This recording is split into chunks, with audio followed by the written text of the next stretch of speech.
Buckingham Fountain is one of the significant landmarks in the city of Chicago. And so is this place, Wrigley Field, as we bring you in for today's rubber game between the Pirates and the Cubs. Hi again, everybody, with John Wehner.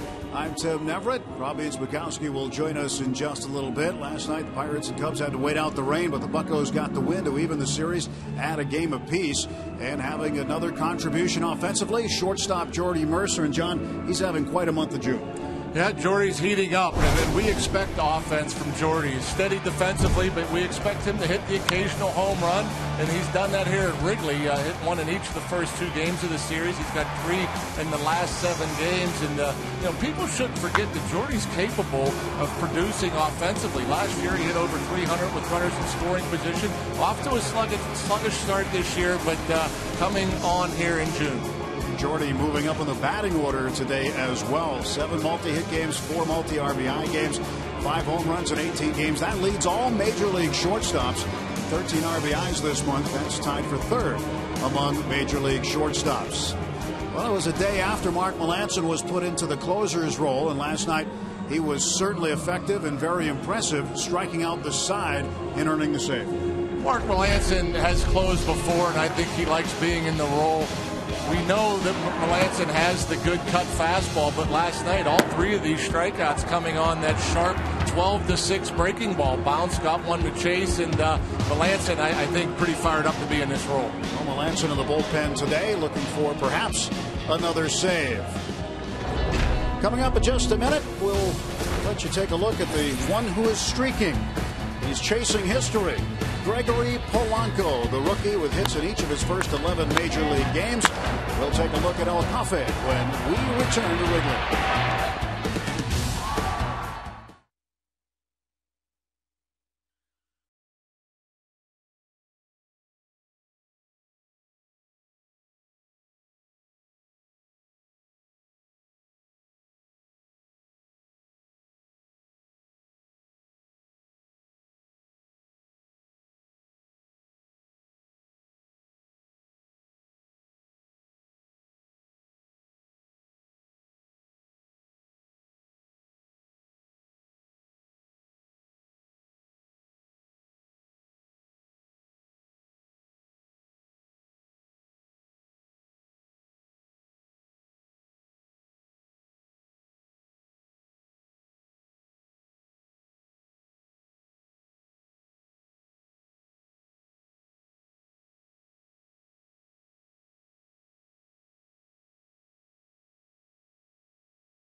Welcome back to the city of Chicago on this summer Sunday afternoon as the Pirates and Cubs get set for the third game of this three-game series. And John, when you look at a kid who's just 22 years of age, he's only played in 11 big league games, but he's doing what he's doing.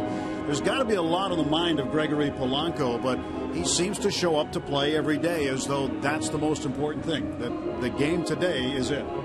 Yeah, I mean, what a hitter. I mean, this guy, for a kid this young, we've heard so much about him. Everybody couldn't wait to see him, and we see him on a regular basis, and he just makes it look easy every day.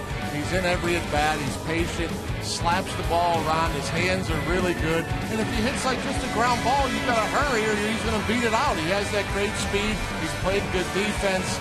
You know, look at the numbers. They're remarkable. You didn't think he could do what he did in AAA, but he's certainly doing it.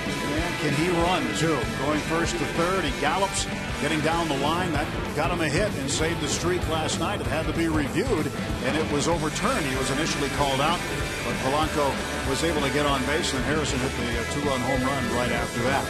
Counting it down to the first pitch, Pirates and Cubs. Now let's send you back to Pittsburgh for this studio game break.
Back at Wrigley Field in Chicago, some of the sights from last night's 5-3 win over the Cubs.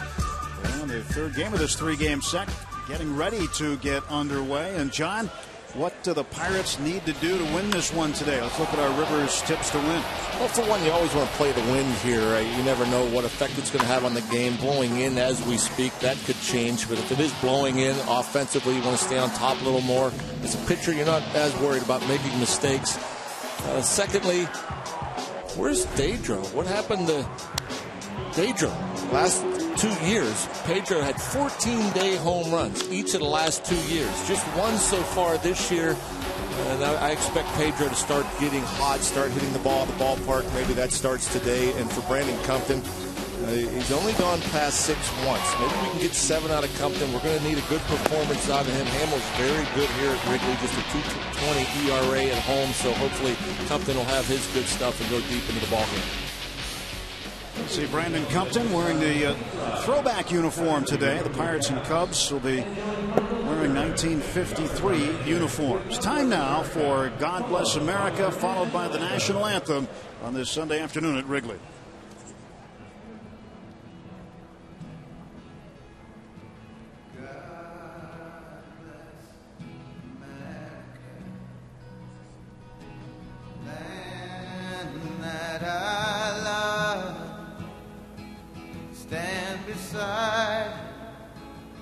And guide through the night with a light from above, from the mount to the prairie, to the ocean, white with foam. God bless America, my home sweet home. God bless America, my home sweet home.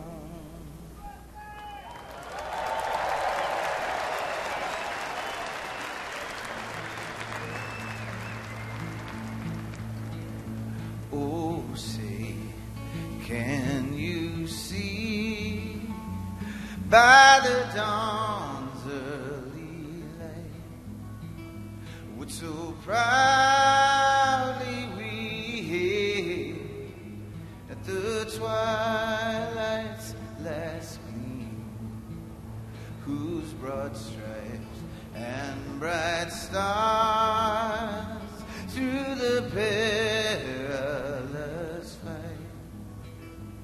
o'er the ramparts we watched with so gallantly stream, and the rockets' red glare, the bombs bursting in air, it gave proof through the night that our flag was still there. Oh, say, does that star-spangled banner yet wave o'er the land of the free and the home of the brave?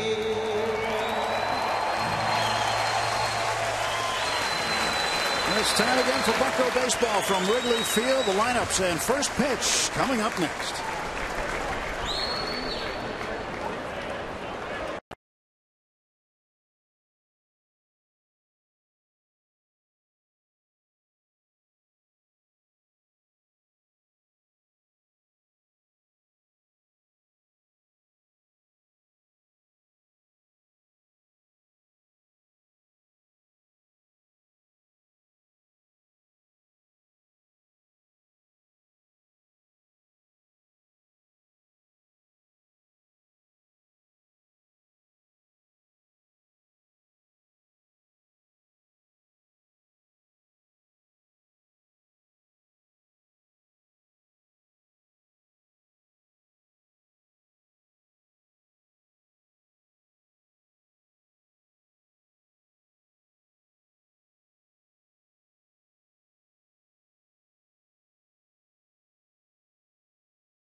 from Wrigley Field here in Chicago. As Pirates and Cubs get set for this third game of this 3-game series with John Wehner. I'm Tim Neverett. Let's go downstairs and check in with Robbie Inchmakowski. Tim, what a beautiful day we have here at Wrigley Field, and we're going to start on time. That's something that can't be said for the majority of the games that the Pirates played this week, and hopefully we get through without a delay, something you couldn't say for much of this week. But I asked catcher Chris Stewart about the weather and what kind of role that's played in your preparation day in and day out trying to play a baseball season. It's tough. Obviously you come in with your mindset playing at a certain time and get your body ready to go at a certain time, and those delays, kind of sets things back, and you kind of have to retune your body to get ready for the game when you don't know when it's going to start. But at the same time, it's part of baseball. We're used to it. It happens. And really, nothing you can do to control it. So you just you roll with the punches and you get ready when you need to, and then go get them once the game starts. Now, Tim, MLB doesn't keep official stats on delays and total times, but if they did, you'd have to bet the Pirates are probably in the top 3 or 5 with regard to delays. Sat through a few of them this week, and the Cubs are taken to the field, and guess what? It's time to play on a beautiful day today. It absolutely is, and again, it's a throwback Sunday. The team's wearing uniforms from 1953, the rookie season of Ernie Banks. It's all part of the Cubs' 100 years of Wrigley Field celebration. Let's take a look at the starting lineups for the Pirates first, brought to you by Toyota. And leading off will be Gregory Polanco. Josh Harrison in the 2 spot. Last night, his 18th multi-hit game of the season. He had 3 RBIs, a base hit, and a home run. McCutchen third, Davis fourth. Jordy Mercer moves up to the 5th spot. Pedro hitting 6th. Travis Snyder starting in left. Chris Stewart will bat 8th. And Brandon Compton will bat 9th against Cubs right-hander Jason Hamill. Hamill, pretty good numbers. 6-4 record, a 3.02 ERA, almost a strikeout per inning, 85 and 89 a third. Opponents only hitting .221 against them, and as I mentioned, pitching very well here at Wrigley Field. And you wonder, as far as like when we come here and you talk about part of the thing here at Wrigley Field is the wind, and you start to wonder if the wind blows in much more than it blows out, because you look at some of these Cubs guys and how well they've pitched at home. You'd think it's certainly been an advantage to them at least the first few months of this season. The wind heading in our direction right now, but you never know. It could change. That's what happens here at Wrigley Field. Defensively, behind Hamill for the Cubs, in left field, Chris Coughlin. Ryan Sweeney's in center. Nate Scherholtz in right. Valbuena at third base, Castro at short, Barney at second, Rizzo at first, and John Baker back behind the plate doing the catching for Jason Hamill. Anthony Rizzo with a 2-run home run last night. Rizzo has 4 RBIs in the series so far. A big 2-run double in Game 1 Friday night. Last night, his home run in the 4th inning gave the Cubs a 2-1 lead. Pirates will come back and get 2 of their own the next half inning and not look back. And here is Gregory Polanco. John, his best at bat last night might have been his 3rd at bat after striking out twice. In the 5th inning, he worked a walk and got on base. Ended up coming around to score. Just looks so comfortable at the plate. It really doesn't matter if it's a right-hander or a left-hander on the mound. He sees the ball well. You rarely see him offer to pitch. Very few check swings from Gregory. And he's so long, the long arms, and just flicks the ball around. This one hit to short right field. Backpedaling is Darwin Barney. He will make the catch in front of the right fielder Scherholtz. 1 out. Josh Harrison got into one last night in the 7th inning after Polanco had reached on a base hit. It was the 5th home run for Josh. He went the opposite way and had just enough on it to give the Pirates enough cushion. Not much help from the win last night. Flags were kind of just hanging out there, and that's the place you want to hit it. If you don't get all of it, hit it in the gaps here. That's what makes this the friendly confines as far as an offensive player, a hitter. Not very deep in the gap. Josh takes down low for ball 1. Harrison starts today hitting .307. 3 of his 21 RBIs came last night. A little short, 2-0. Hard slider. You saw the fastball at 93. That's about where he'll sit. Hard slider. He'll throw a curveball and a changeup. Not many changeups. Josh played third base last night. And second base again today. Takes a strike. Pedro Alvarez did not play last night other than pinch hitting once. Starter Travis Wood, a left-hander out there.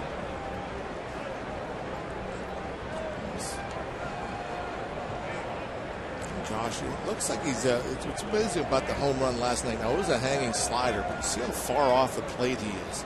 And you think that, you know, maybe he can't reach the ball in that outside part of the plate, although chasing there to go to 2-2, a slider well down and out of the strike zone.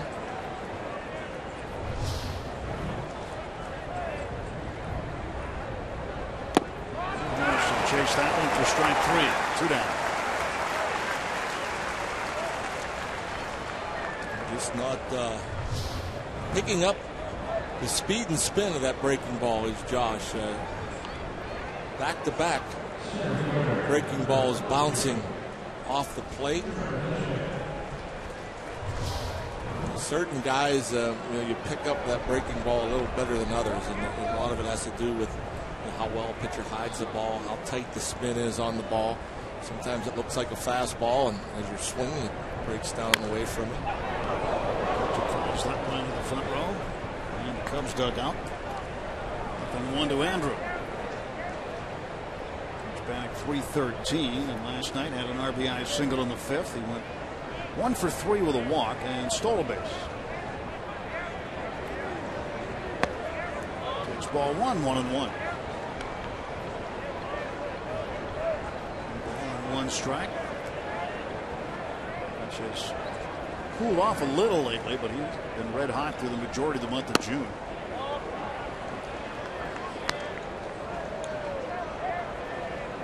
Over the last 3 seasons, McCutchen has led all National League players with a .343 average during the month of June. He gets ahead of Hamill 3-1.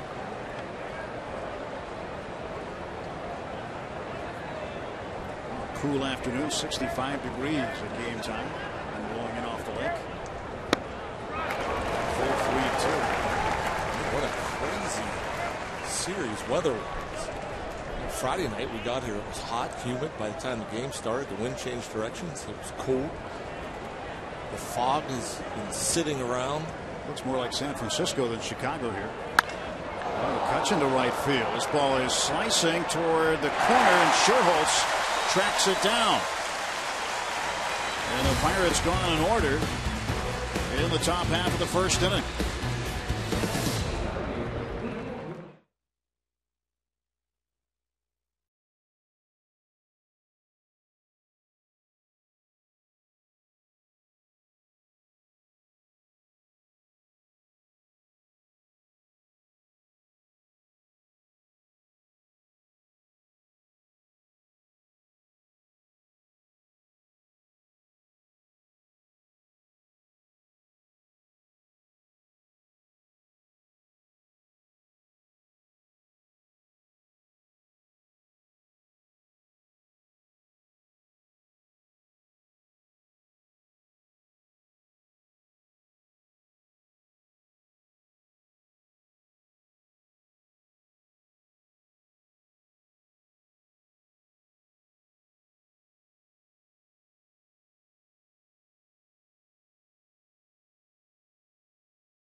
Pirates Baseball on Root Sports is brought to you by Toyota.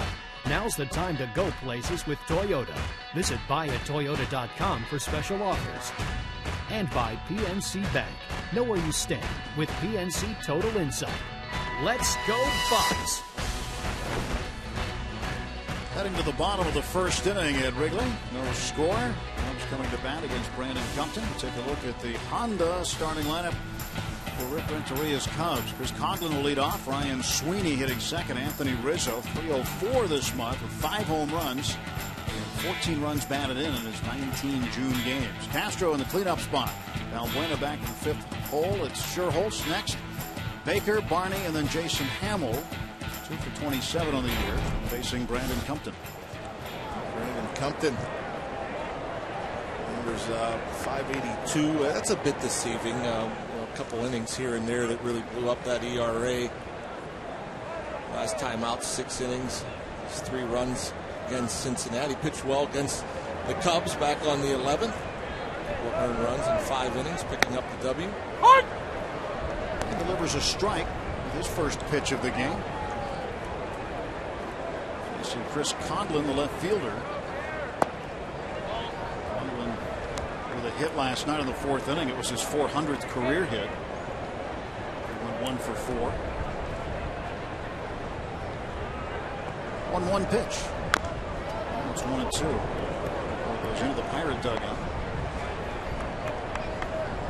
Brandon Compton, 91 pitches on the 11th of June. He was opposite Jason Hamill that day as well. Just gave up 2 runs, both in the same inning. Struck out 5, got a win. So he is 1-0. He has 1 prior career start against Chicago. Cubs put a lot of lefties in that lineup here this afternoon. 6 of the 9 in the lineup from the left side. 1-2, and down on strikes goes Coughlin. Strikeout number 1 for Brandon Compton. I'm not sure if that's a changeup or just a hard slider. Kind of cut in towards the lefty. Leads me to believe it was a slider. And that'll be the interesting thing to see here with so many lefties in. If Compton will throw the changeup a little more often, that's always the equalizer. You see his numbers against lefties, 355. And that's where I think the changeup comes into play a little bit more. Give that batter a different look. Last time out, threw the changeup a little more, almost 11% of the time. Bounce to Ryan Sweeney, and the count is even. 1 ball and 1 strike. Renteria, the 53rd Cubs manager. He's in his first season. Well, that seems like a lot of managers. A lot of managers. 53. Been around a long time. Yeah. 1-1. It's inside, 2 balls and a strike. Still, they've been around a long time, but that's a short shelf life for the average number of years. Well, that'd be 1 every 2 years here at Wrigley. Pretty much. 3 balls and a strike to Sweeney. 1 out, nobody on for Chicago, bottom of the 1st. You're going to read that for us, Ryan? Ball hit to left field, and a base hit for Sweeney.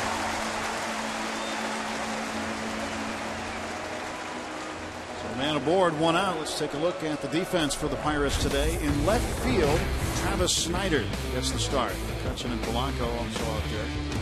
Alvarez back at 3rd today. Mercer at short. Harrison at 2nd. Ike Davis starts at 1st with Stewart completing the battery with Brandon Compton.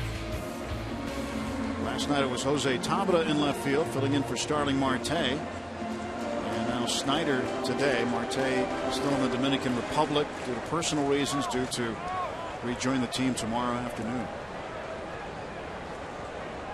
And the pitch to Rizzo. Down low for a ball.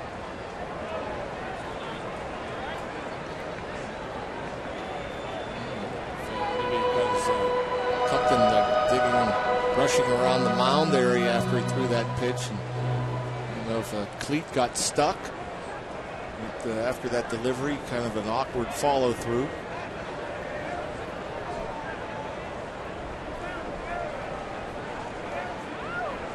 Ball, no strikes to Rizzo.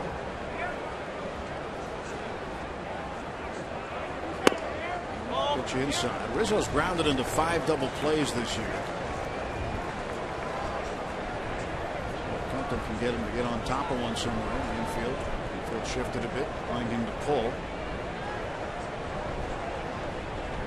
Alvarez close to second. Throw to first. Mike Davis had to do what he had to do to catch the baseball.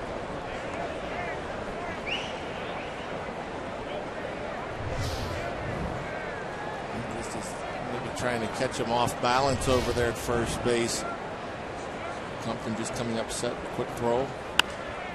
This one is sliced into the seats. Third base side. Strike to Rizzo. 2-1. 333 against the Pirates in a dozen games with 3 home runs. 11 runs batted in. Down in the right field corner. Folks can come off the street and watch the game from there. 2-1. And Rizzo hits this one well to center field. McCutchen has room. And he will make the catch. And back to first goes Sweeney. And that's the frustrating part of being a Cub. Not knowing what the conditions are like, and you come out here and you hit a ball hard straight away. You know, if that flag's turned the other way, it's a round tripper. That ball just kind of held up there as it approached Andrew. It's not like the stadium has a lot of height to it, especially in the outfield. So there's not like other stadiums might have outfield walls that can cut off the wind a little bit. You can see how low the outfield is, and the wind just comes in from that direction toward the infield from the lake. Starlin Castro up. And he drills one to center field, but McCutchen will take care of this one. And the Cubs are done on the first. No runs, a hit, a man left. We'll head to the second. Pirates nothing, Cubs nothing.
Let's check in with Robbie.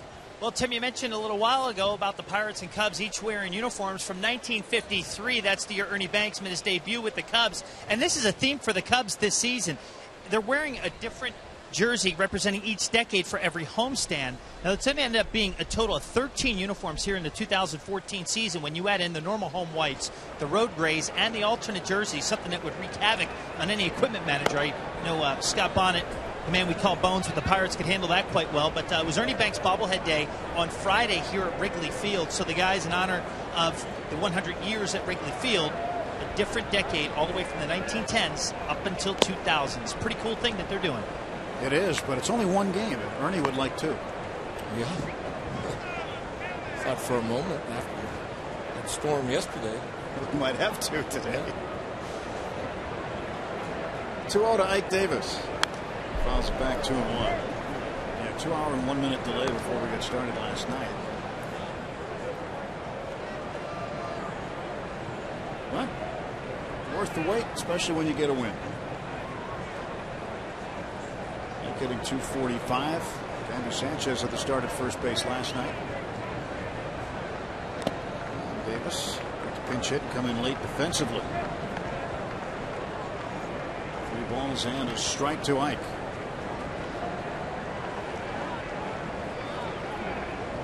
gorgeous day here. Low-lying clouds in the background. A little bit different. At some points they have enveloped the buildings nearby that you can normally see clearly, but it seems like we're right in the middle of a cloud.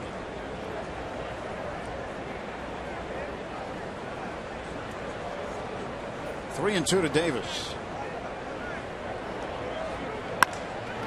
Rips it to center field, and coming on is Sweeney.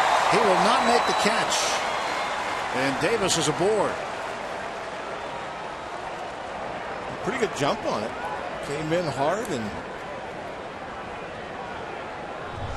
like this is where the wind may help you. It knocks that ball down a little bit. He comes in, looks like he's going to tackle it, but palm down as that ball gets into his glove. The palm is down, so. As he hits the ground, the ball comes out.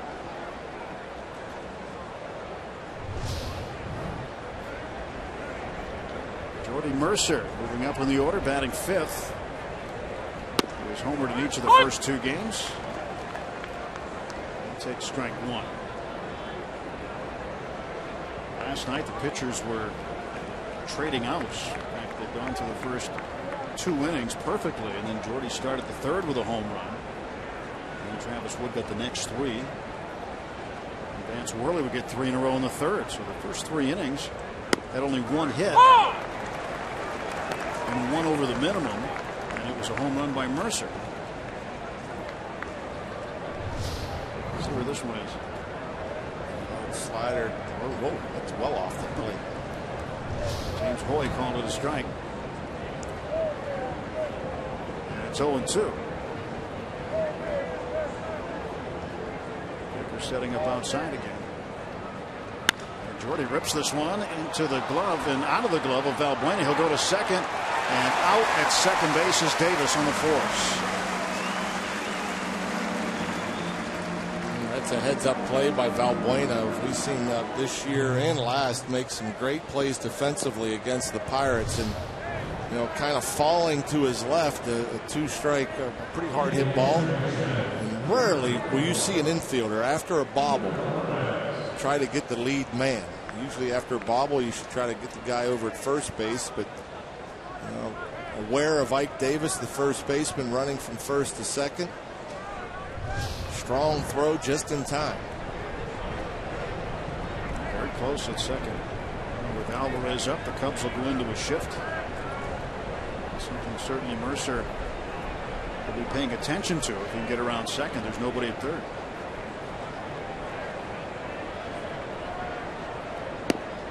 Back to Pedro. Pedro hasn't been hitting the home runs, but over his last 4 games hitting 300. This month he's 19 for 65, hitting 292 in June. Last home run came on the 3rd of June at San Diego.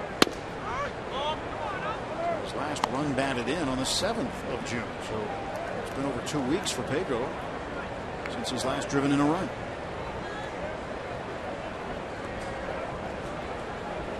One ball and 1 strike to Alvarez.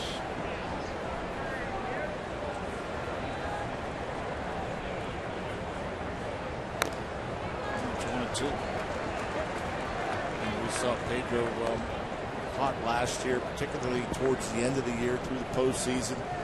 And then in spring training, it carried over. Everything was so short and quick, and driving the ball everywhere. And he's getting some hits to left, but mostly to center and right. And it really hasn't been locked in yet like we've seen in past years. It's up high. Mercer taking off for second base, and Jordy is out. Mercer caught stealing.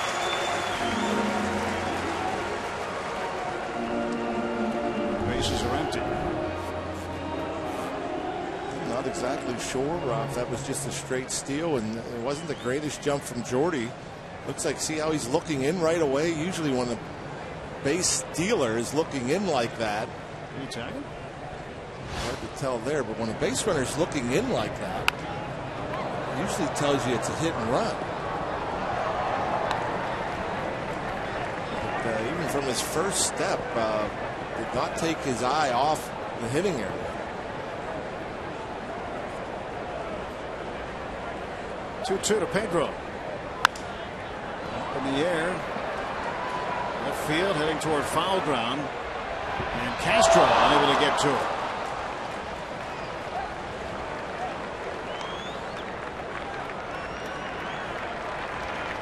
Always a bit of a battle here too when you have the bright sunshine. Not quite there yet with the fog still out there, but he started wobbling around out there. The root kind of all over the plate, all over the place. And a couple inches short. Pedro gets another crack at it, but just saying a moment ago, Pedro, we've seen him. He's obviously a streaky hitter, but we've seen him at times go, 4, 5, 6 straight games where he just crushes everything. He really hasn't been in that state yet this year. With the home runs in bunches, I mean, we've seen 4 or 5 home runs in a series from Pedro before. 2 outs, bases empty, 2 balls, 2 strikes. Pedro strikes out. No runs, 1 hit, and that is it. Through an inning and a half, no score at Wrigley Field.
This 3-game weekend set. We take a look at our Allegheny Health Network injury update. Garrett Cole's on a 15-day DL, right shoulder fatigue. Tomorrow in Florida, he'll throw a simulated game. Is expected to go 6 innings, 85 pitches. That'll be tomorrow, and then they'll wait and see how he feels Tuesday. And the earliest that Garrett Cole could come back now after throwing that much tomorrow would be the 28th. That would be a target date perhaps. And Robbie asked Clint about it today. Would the 28th be the date? And he said, let's just not get ahead of ourselves yet. Cole's got a pitch tomorrow, and we'll see.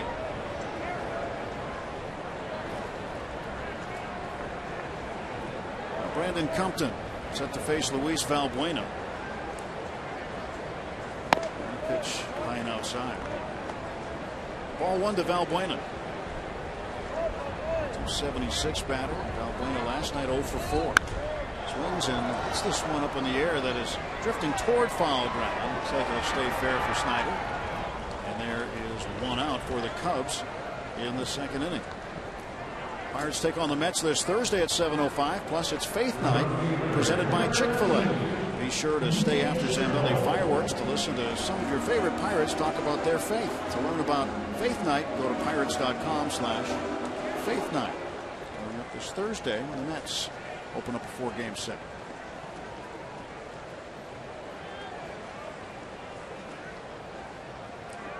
Andrew McCutchen will be part of it. Clint Hurdle will be part of it. A number of other players.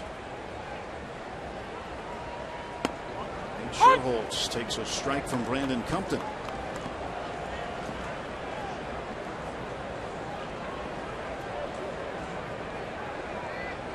Sherholtz, 207 hitter. And many lefties in the lineup today against the right-handed Compton. That's what the Rick Renteria tries to do. He tries to find matchups, lefty or righty. I know a couple of nights ago with Charlie Morton on the hill, Rick put Mike Olt in the lineup, who was a right-handed hitter. He thought the sinker balls would be a good matchup, but not necessarily the case. How about Harrison's play?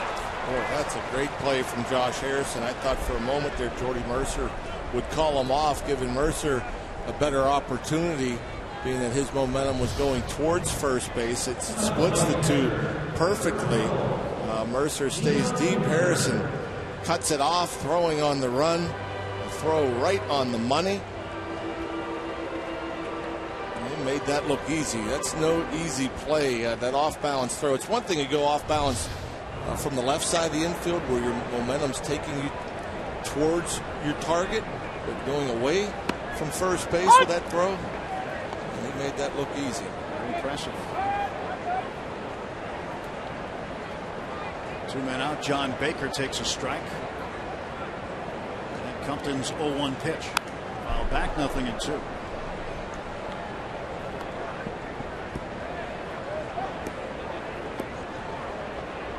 Steam. Those clouds. Those are some low-lying clouds, about as low as they can get.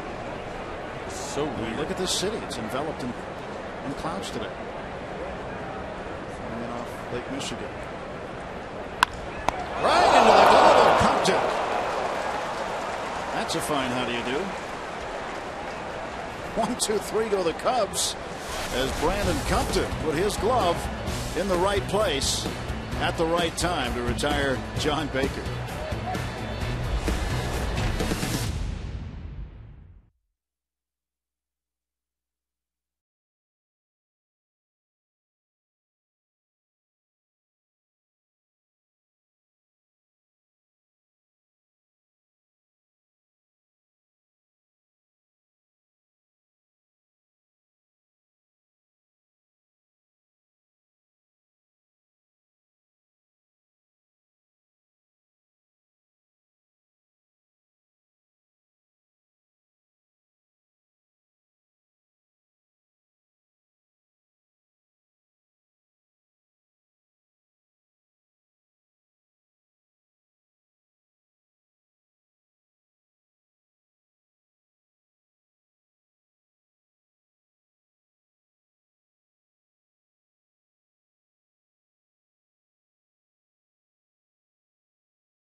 Baseball on Root Sports is brought to you by the Chevy Malibu and your Western PA Chevy dealers. And by Day Automotive. We're going to make your day. Let's go, Bucks. Top of the third of a scoreless game. Bunch of Bucko fans here in Chicago. Lots of them. Wrigley Field.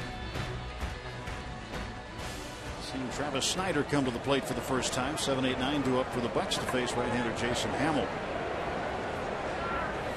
And Snyder hits this one in the air to center field, carrying well. This ball back. This ball gone. A home run. Travis Snyder. And the Bucks on the board first. It's 1-0. Ambush him.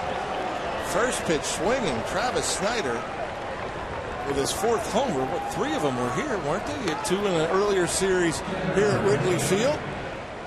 And that's why the Pirates are so intrigued by Travis Snyder. I mean, the power. We've seen a couple of hard hit balls out towards center field that went nowhere from Rizzo and Castro.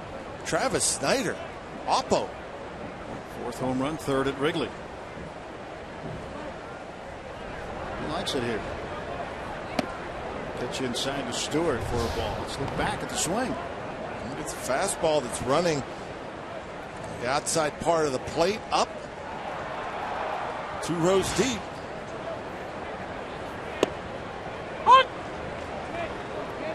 The way the Pirates got on the board last night, get on the board that way here today with a solo home run to lead off the 3rd inning.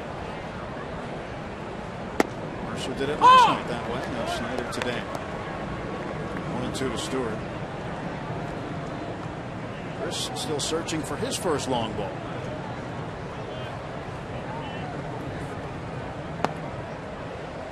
Balls, 2 strikes. It's been an interesting week for Mr. Snyder. Registered his first strikeout as a pitcher, and then he's got a home run to give the Pirates the lead. Struck out Joey Votto the other day.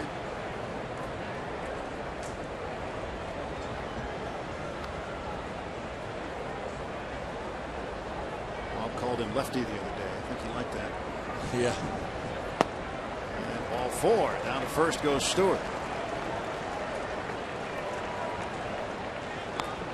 Well, Brandon Compton coming to the plate had to play some defense when John Baker was up. Watch this in real time. How fast this is. Sometimes it's just a matter of where your glove is once you follow through, because you don't have a whole lot of time to react, as you can see.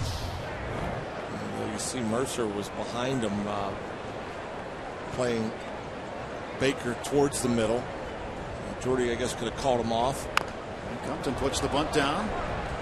Nice job by Compton with a sacrifice bunt, getting Stewart over to second base with 1 out.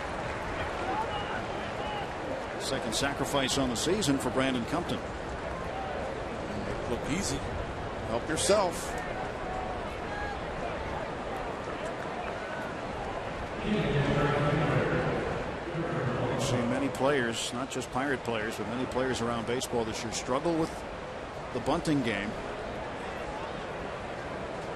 Last weekend, Charlie Morton had a really good game bunting down in Miami. Hopefully that can be contagious, and Compton, good job there. Now back to Polanco, who is 0 for 1. Fly to right in the first. Gregory takes a ball.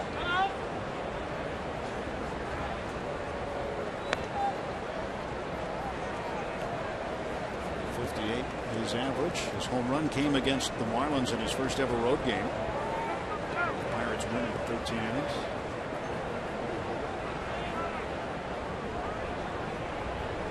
Why not another one? We'll see. It'll be interesting to see with Polanco and how much power he will hit for. The swing, as we see it, obviously very early in his big league career, and he's pretty content to hit the ball where it's pitched. He has great hands, very athletic, and how he can cover the outside part of the plate and turn on the ball inside, but hit it where it's pitched.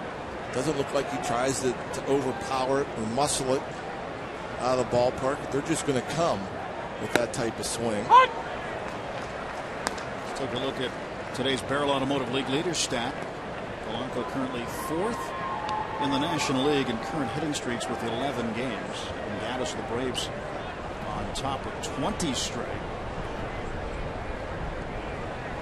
Juan Pierre has a record 16-game hitting streak to start a career with the Rockies in 2000. Polanco out on the shovel by Barney to Rizzo. That gets Stewart down to third base.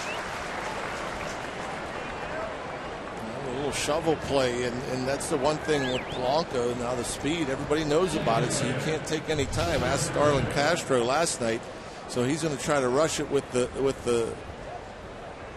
mitt, but it almost hung in there a little bit. He wanted to put a little more on that. It kind of got caught in the web a little bit, popped up, a slow, soft flip, but still gets Polanco by a half step. Josh Harrison up with Stewart at third base. 2 men out. Josh struck out in the first. Comes up and in. Travis Snyder's leadoff home run this inning has given the Pirates a 1-0 lead.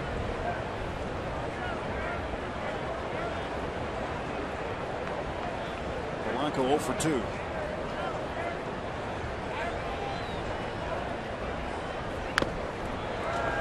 Strike to Harrison.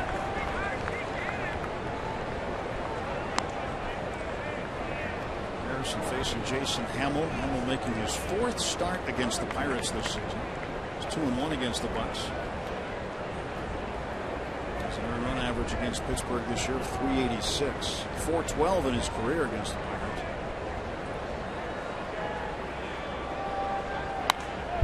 Two strikes on Harrison. Got away with one there. And you got Josh to chase a couple breaking balls in the dirt and off the plate back in that first inning, and he's thrown him 2 breaking balls here that he's left up around the letters.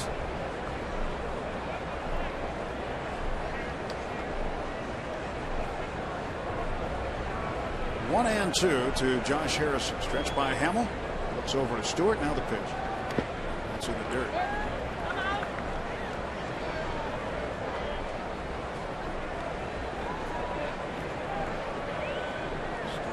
Base among some low-lying clouds that just passed by him a moment ago. You almost feel like a skyscraper. Looking down at the clouds. It's bizarre. It really is. 2-2. That's off of Hamill. This is going to get a run in. An RBI base hit for Josh Harrison, and it's 2-0 Pirates. He just has a knack of hitting the ball hard, finding a way with runners in scoring position. Another hard hit ball. We'll hope, see if Hamill's okay. I was literally thinking about that when Compton made the line drive. I was thinking to myself, it's amazing to me that more pitchers do not get hit with line drives back up the middle. And here's Jay Hay. Gets a pitch out over the plate, goes right back up the middle. Hamill, as you can see, not in a very good position to do anything about that one. Put that big body in front of it. You know, he took it off the body, but this year Major League Baseball will allow pitchers to wear a padded cap. And the Padres' Alex Torres, a reliever, became the first pitcher to wear that extra padding on the cap last night in the game against the Dodgers. Pitchers are allowed to go out there with a protective hat now. Nobody's done it until last night. First, Harrison back.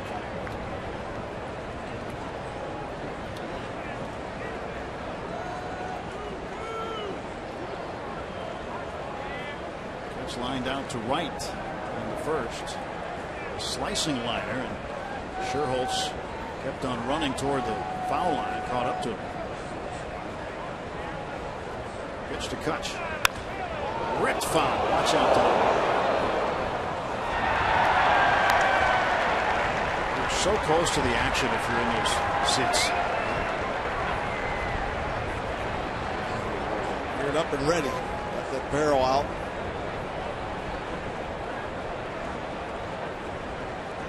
Snyder home run and a Harrison RBI base hit. The Pirates with a 2-0 lead. 1 on, 2 down. The ball's 1 strike to Andrew.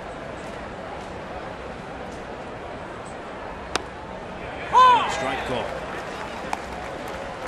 And that's the one thing though with Andrew, when you start seeing him pulling balls foul, that's where he's just a little off mechanically, maybe opening up a bit too soon. And when he's hitting his home runs, he went through that hot little stretch where he's hitting the ball at the ballpark. That fastball that's in, he hits it in the seats in left field, keeps it fair.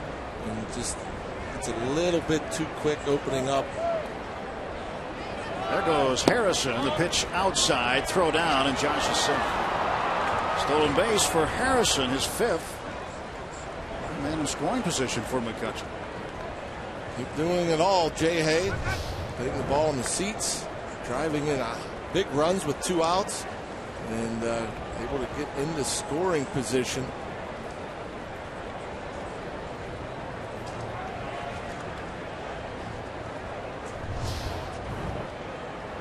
Even he feeling like a skyscraper.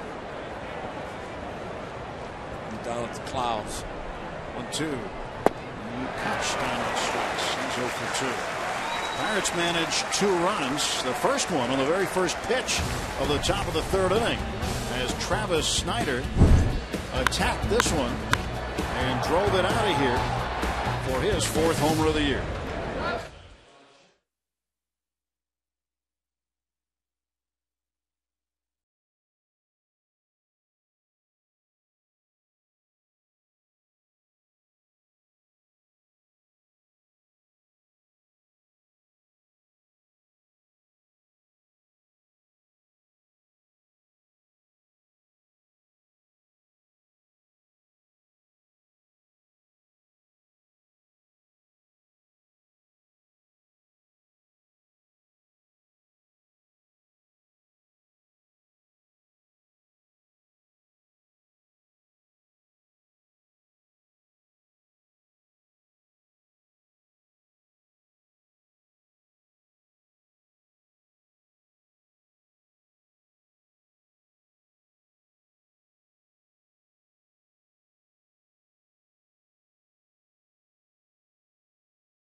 Third innings, and folks, with World Cup fever. And earlier today, Jeff Locke in the yellow jersey, Russell Martin on the left, and Garrett Cole out there as well.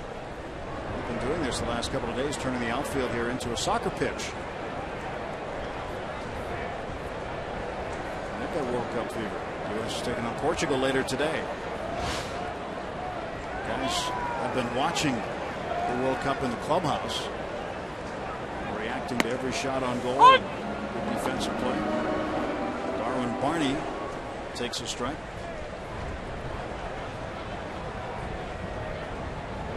This one down to 3rd, foul.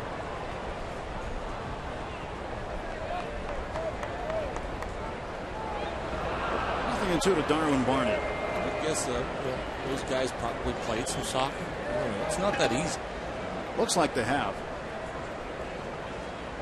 Last couple of days they've been out. Martin and Cole started doing that in Miami last weekend. Of course, in Miami, it's a little bit more of a modern stadium, wouldn't you say, than this one? Just by a little bit. They have the huge video screens. They had the World Cup early round games on, even during inning breaks during the game.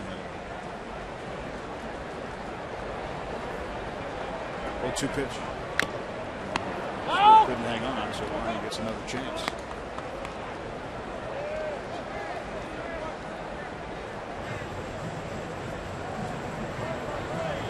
Russ, day off today. And watching Russ earlier, looks like he knows what he's doing with a soccer ball. Yeah. 0-2.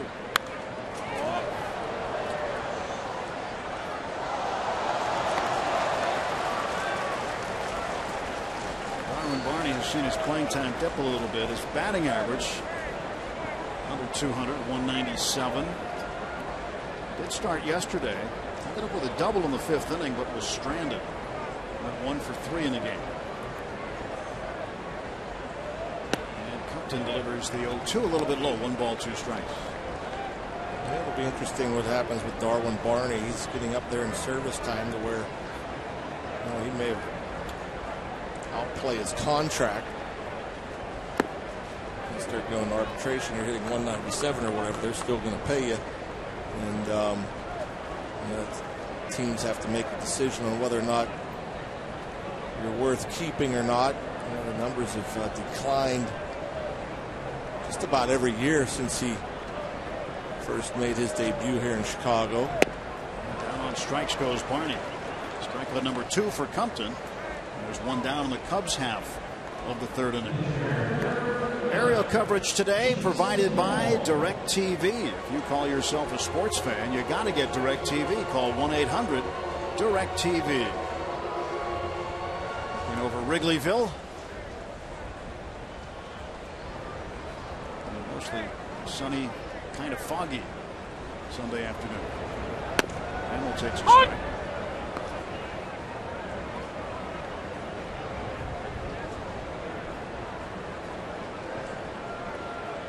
One to the Cub pitcher. Bounces it to 3rd. Pedro plays the hop off the grass. 2 gone quickly. And Pirate fans, we want to see how you root for the Buccos. Be our AT&T fan photo of the game. Show us the ways you raise the Jolly Roger. Fun places to watch the games on Root Sports. Show us how you display your Pirate pride. Just submit a picture via Twitter using the hashtag BucsFanPhoto. We'll show them during our telecast today. Had some good ones the other day, right here from Wrigley Field. Yeah, we always get a nice showing of Bucco fans here at Wrigley.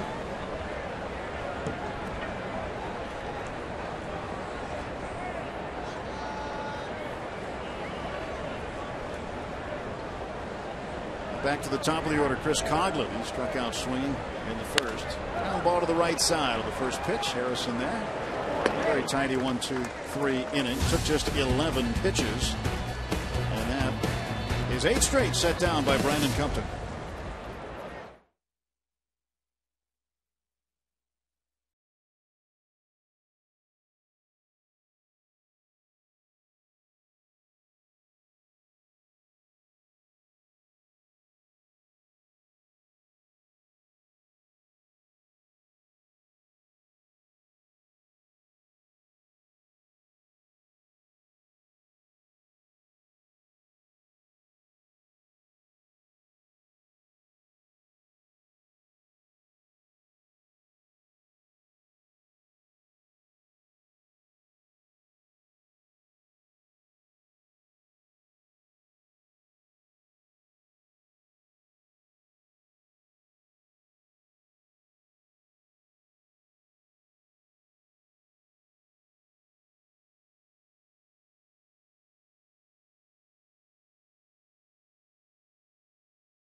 He gets 2 hits in both the 1st and 8th innings when the Pirates beat the Cardinals at Sportsman Park 24-6. The feat will not be accomplished again until Rennie Stennett, also with the Pirates, collects 2 hits in 1 inning twice, the 1st and the 5th frames on September 16, 1975, here at Wrigley Field against the Cubs. Stennett would go 7 for 7 in that ball game. It's amazing. Well, you know what it's like to get 5 hits in a game, John, but can you imagine 7 in 1 game? 7 in a month would be good.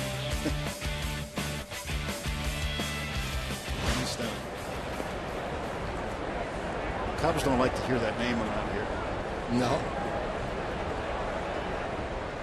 For Ike Davis. at the plate.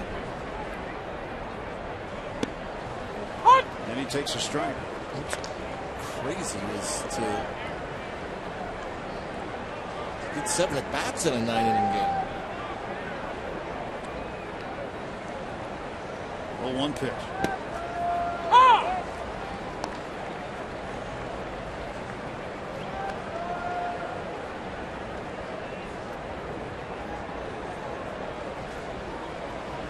So Davis, an 0-2 pitch. Puts this one down toward first base. Rizzo tossed to Hamill, and there's one out. Well, Ike, check out the number in the back of his helmet. That's his helmet, number 15. And look at the number in the back of Travis Snyder's helmet. It's the same helmet that he wore when he hit his home run. And Travis with a thank you here. Nice helmet, Ike. Travis did not use his own helmet. For some reason used Ike Davis' helmet when he hit the home run. Jordy Mercer swinging a miss. So I guess we'll keep an eye on which helmet Travis will wear the next time he comes up. Hitters are superstitious. It will be interesting to see. My guess is he will go up there once again with number 15's helmet. 0-1 to Mercer. That's outside, 1 ball, 1 strike. Jordy reached on a fielder's choice. If he turns around and tell us what he's got on there.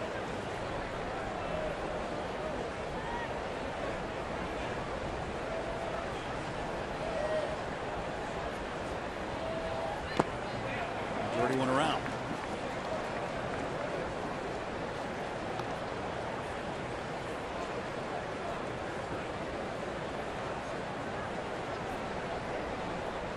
.233 for Mercer. He's homered twice in the series. Pirates winners of 2 of the last 3 ball games. And looking for another one today, up 2-0. Pirates are 8-4 against the Cubs this year, and they've won each of the last 4 series against Chicago. And in order to win the series, they have to win today. 2-2. Full count to Jordy Mercer.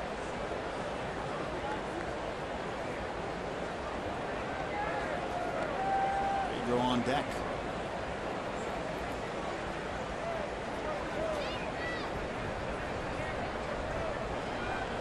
Payoff pitch. Strike 3 call. Goes back to the breaking ball. The full count.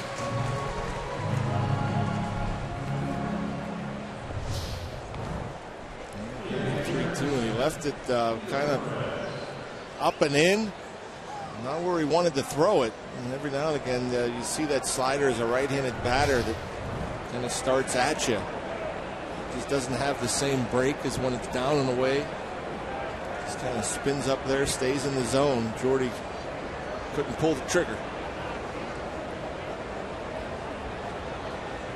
Pedro takes a strike. Alvarez struck out swinging in the 2nd inning.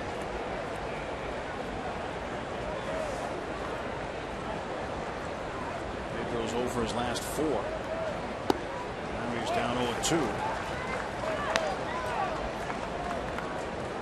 Since the start of the 2012 season. Well, look, he's got Ike's helmet back. Say Pedro's got 77 home runs, but here strikes out on 3 pitches. He's 0 for 2 with 2 punch-outs, and Hamill gets 2 strikeouts in the inning. Go to the bottom of the 4th, 2-0 Bucks.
Out of the fourth inning, I'm Robbie Ince-Mikowski. A couple weeks ago on draft day, we brought you the moment of DJ Jowls, Dave Jowls' son, being drafted by the Washington Nationals in the 29th round. And we're happy to report that yesterday DJ made his professional debut for the Gulf Coast League Nationals against the Gulf Coast League Mets. He pitched a scoreless inning, allowed an infield hit and a walk, and got one strikeout. But here's the cool thing, Tim, is that one of the outs he recorded was against Juan Lagares, the starting center fielder for the New York Mets, who's down there on a rehab assignment right now. So how about that? Not only does he make his pro debut, but he's got to face a big leaguer in the one inning that he throws. But Dave said he had a chance to talk to DJ, really excited. And the one thing he said, no matter how long DJ is going to play professional baseball, they're going to have to tear that jersey off him. No matter how high he gets in the national system or however long it takes, they're going to have to tear it off him. So his career just begun yesterday, hopefully a long one. That's great news. And remember the moment a few weeks ago when you were with them at PNC Park and he got the call right there from the Nationals that he was drafted. It's a neat moment. Good luck to the DJ Johnson. I was talking to Dave before the game. He grew up 4 L stops from here. And Sweeney lines out to start the inning, 1 down. He grew up just down the street here. 4 stops on the train away from Wrigley Field. He used to come here quite a bit as a kid. His dad, a well-known sports writer in Chicago for many, many years. So he lived right near the campus of Loyola of Chicago. Asked him if it was nice to be home. He said, yes, but exhausted, but nice. It's a great city. In the summertime, it's a great city. Anthony Rizzo takes ball 1. So flag to center field in the first. Yeah, this particular past winter wasn't too nice here. A lot of places. It was pretty cool. 7 or 8 months a year here couldn't be all that great. Here we are at the end of June and it's jacket weather. Ground ball to Davis. They'll take care of Rizzo. And 2 down. 10 in a row set down by Brandon Compton.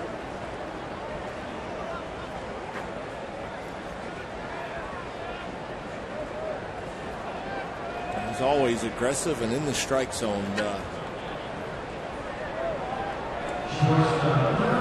Ball in, sink it away, hard slider.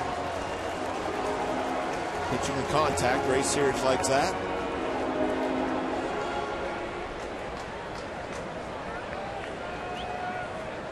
Gets to go home after today. He lives in St. Petersburg, Florida. And that's where we're headed. Jeff Livesey as well. Yeah, that's right. Around there. Broncos will head to the airport right after this game and jet to Tampa and then drive across the causeway to St. Pete.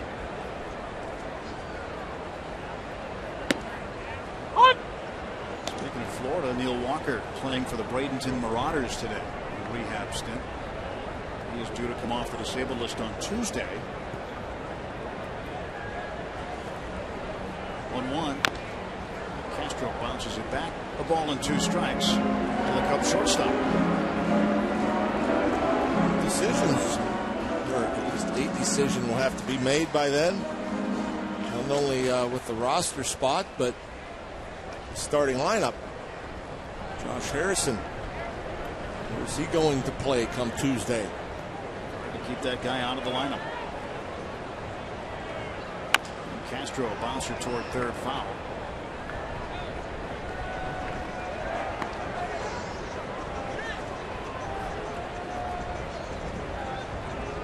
Gregory Polanco. He came up when Walker went on the disabled list. Typically, Josh Harrison was playing in right field. Popped up. Get to that later. Shallow center, Harrison out. And it's McCutcheon making the catch. 10 pitches for Brandon Compton. He's had 3 straight 1-2-3 innings.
For the Pirates in the 5th inning, 2-0 Buccos. He's got his number 15 Ike Davis helmet on. Didn't have it on when he was in the dugout when Ike came back in off the field, but watch what he does. He's going to get rid of that one. And then he's going to go take Ike's. That's the one he hit his home run in, so he's going to go back out there with the Ike Davis helmet.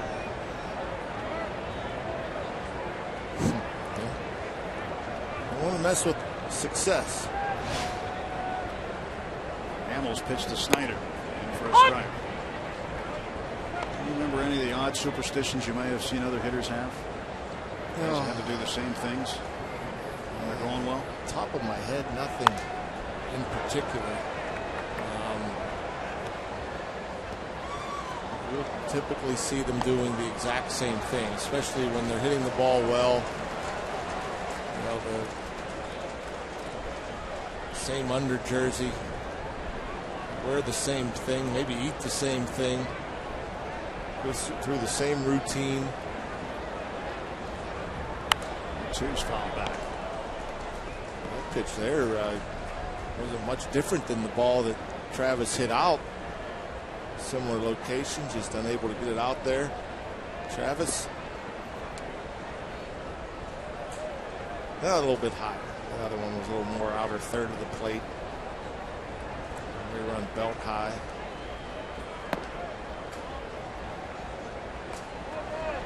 Well, I guess if you're going to wear the same undershirt, you hope you wear it till it stands up on its own, because that means you're on a streak. Yeah.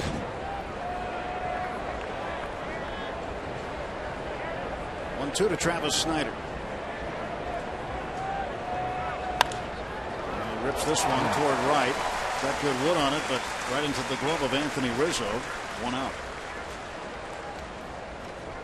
Here from Bert Blyleven, Bob Walk, Jack Wilson, and more of your favorite former Buccos as they share some of their funniest moments and best stories from their days as a Pirate. A special edition of Inside Pirates Baseball, the best of Pirates tales, Tuesday after postgame on Root Sports. And Bob, I know, has a story to share. Dozens. We were talking about it the other night, and he was trying to remember which story he told for the show. And then after he told the story on the air, he said, well, maybe it wasn't that one. Maybe it was another one. He's got lots to say.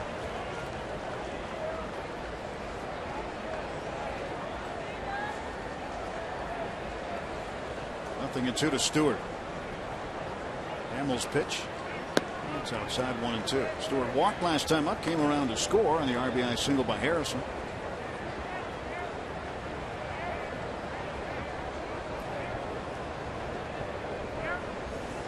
Brandon Compton on deck.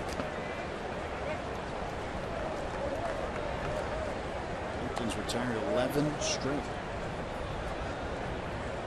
I got a note from Teak a bit ago. We were talking about Randy Stennett. Obviously, Teak was on that club when Stennett went 7 for 7. Said that Stennett's base hits 2 to left, 2 to right, 3 to center. Looks like Cashford would take care of Stewart. His first hit was off of Russell. His last was off his brother, Paul Stennett. His brother, Paul, I guess, was a pitcher for the Cubs back then. Well, there's a story. Pretty neat. Rick Russell, a former Bucco, started. And he gets a hit off his brother. 7th hit off his brother. Only time that's ever happened.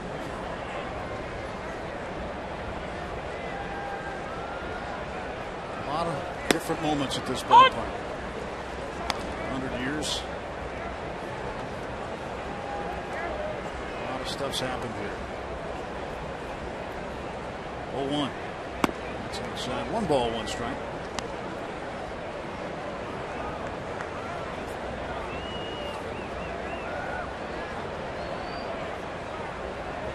And the 1-1. Compton hits this one pretty well, but getting after it is Sweeney. He's going to do it. Pirates going in order for the 2nd straight inning. 2-0 Bucks after 4.5.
I'm Tim Nevitt. Robbie and Smikowski with us as well. Let's take a look at our AT&T fan photo. You can get us here. Hashtag Bucks fan photo. How about these guys? Williamstown, West Virginia Pirates raising the Jolly Roger after winning the Belmont 9- and 10-year-old regular season championship. They've raised it. Again, it's hashtag Bucks fan photo. And you can have the AT&T fan photo of the day. See, brings the kid out with the pillbox hat and the Willie Stargell jersey. It's great work.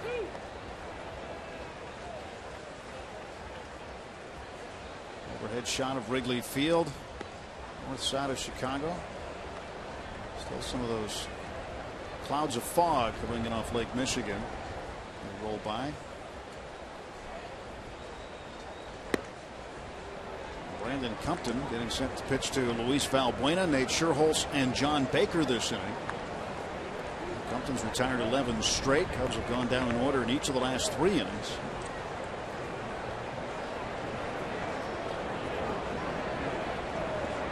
Valbuena up, he's 0 for 1. You know, Rock, one thing that Clint Hurdle's been talking about lately whenever it comes to Brandon Compton is they want him to be more consistent. And when it comes to the second time through, third time through the order, they want him to bear down. And so far, so good today. That's where I, talking at the open about Compton, and you like his aggressiveness, the way he comes at you with the sinker slider mix, but you wonder, like the third time through. I mean, the 2 pitches, most starters don't get away with just 2 pitches, and so the third time through, maybe you start incorporating more change-ups, especially when you got a lefty heavy lineup like Compton's facing today. 0-2. Valbuena takes inside.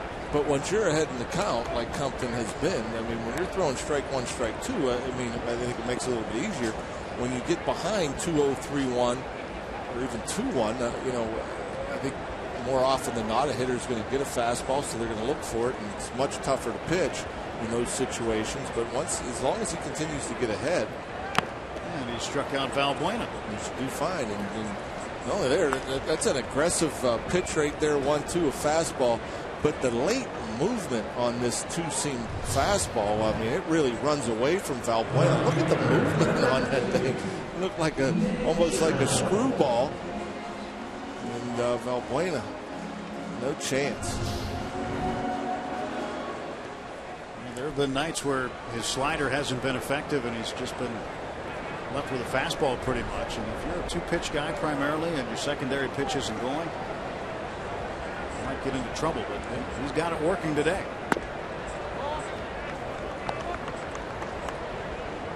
Alvarez is in the middle of the left side of the infield. Mercer playing up the middle. Pirates looking for Scherholz to pull it to the right side. He did last time, grounding out to Josh Harrison. Awkward looking swing there. A fastball well off the plate. Scherholz trying to get things going here in 2014. Just a miserable year, especially after breaking through last year with 21 home runs for the Cubs.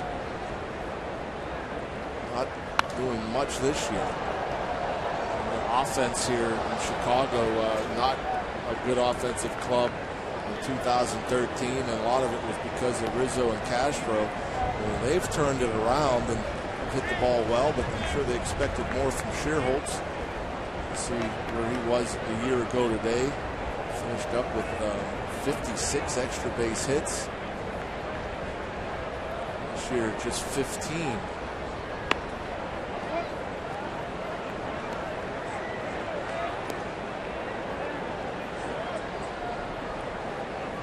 Scherholz a lot more now that he's with Rick Renteria's Cubs, but first saw him as a member of the San Francisco Giants. He was an extra outfielder there for a while. At the count 3-2. It would make a big difference. I mean, Valbuena's come on. He's proven that he can hit the ball, has occasional pop, plays good defense. He's in the lineup at 5th today. That's certainly not. I'm thinking where Valbuena will stay, but if Scherholz was putting the numbers up this year as he did last year, this team, the way they've been pitching, middle of the pack pitching wise, their pitching's improved tremendously. It may be a different record. That ends a string of 12 straight retired by Brandon Compton. Let's go back to our Root Sports studios. Paul Alexander has a game break.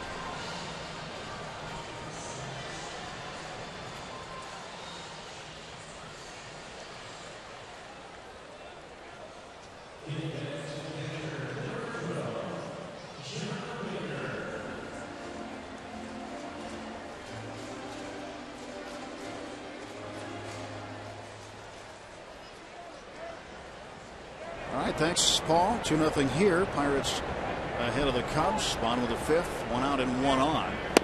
There's the Cubs have just their second base runner of the ball game, and Sherholtz receiving the walk. Now Stewart going out to find out what's up with Brandon Compton after he starts Baker off with ball 1. Location a little off. Last handful of pitches. Ray doesn't seem too concerned about it.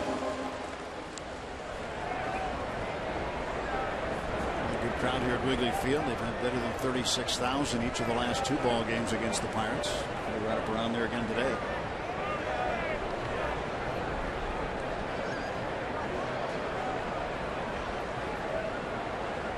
Pitch coming to Baker. Throw to first instead. Sherholtz gets back.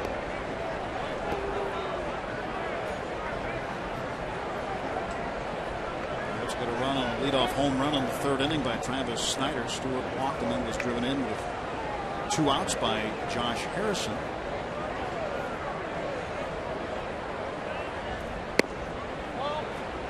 2-0. Pretty good pitch there. Not getting a call. Pretty good location. Maybe just off that outside edge. But now Baker, see the numbers. No homers, 4 RBIs, just 167. 2-0 count. Can pretty much sit dead red fastball, you'd think here. Compton delivers. Corner. Gets it this time. A little higher than that second fastball just off the plate.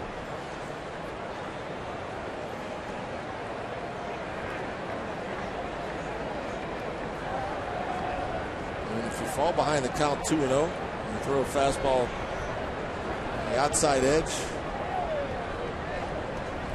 more times than not the hitter will take it. And that's how you beat it. And talk about, even if the hitter knows what's coming, if the location is good, not a whole lot a hitter can do with it, especially that one. That location. Start extending the plate a little bit. Throw to first base. Good pick.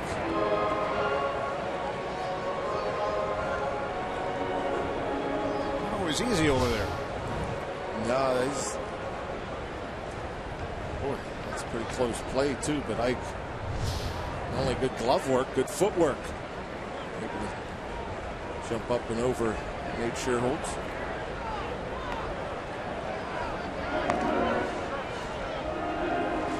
Looking in, I think he thought that play was pretty close. Maybe that glove getting to Sherholtz before he hit the bag. I'm guessing that's why Ike's looking in.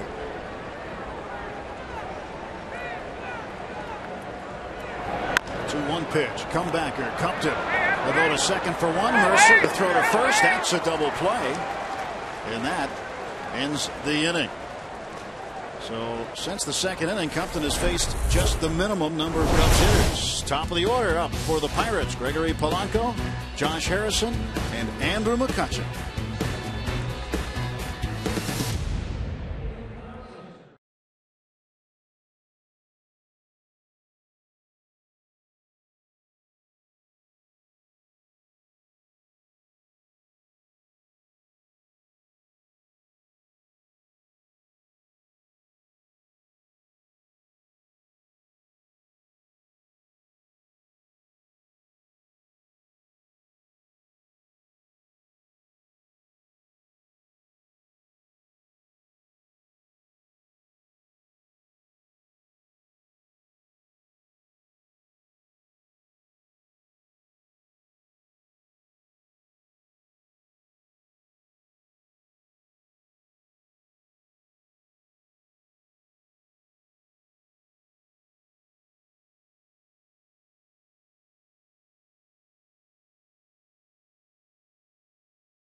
Sports is brought to you by Kingsford Charcoal, Slow Down and Grill.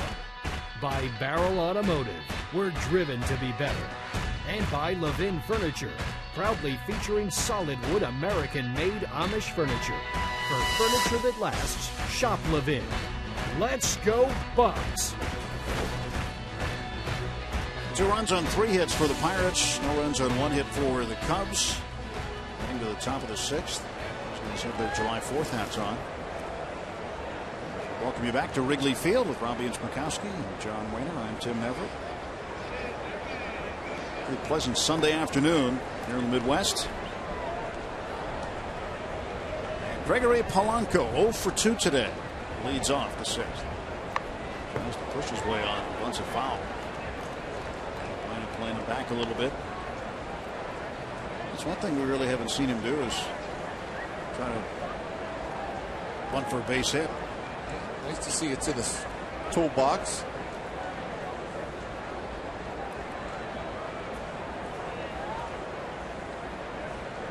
Pitch to Polanco. And a ground ball to the right side. Rizzo there.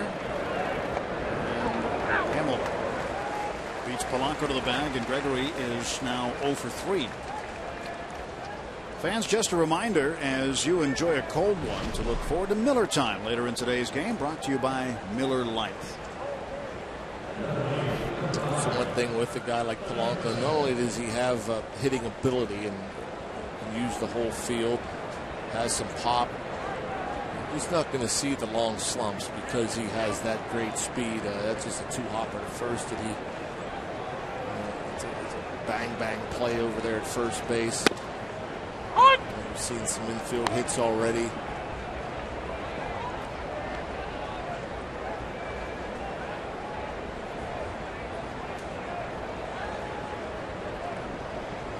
Hamill's pitch.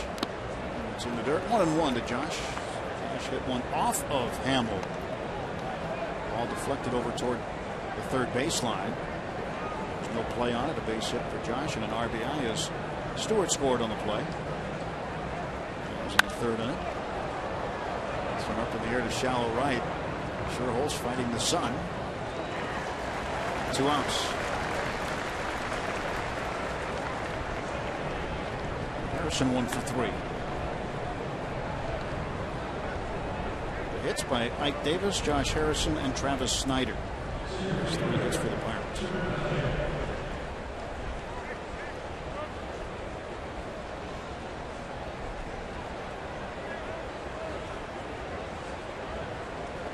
Two down, and the bases are empty. Andrew McCutcheon up. It's a breaking ball for a strike. Got Joe for 2. Struck out swinging in the third inning.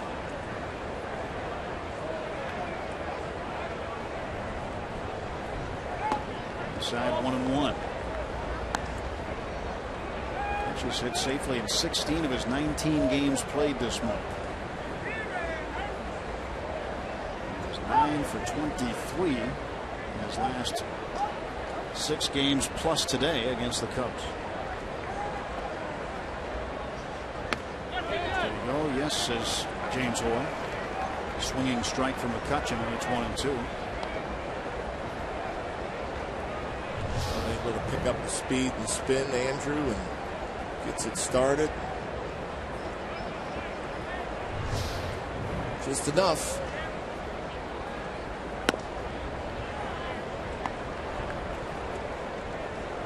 Ball at 94 outside. 2-2. Hamill coming off a rough outing against Miami in his last start. In fact, he needed 29 pitches to get through his first inning. But here he's been very efficient for the Cubs.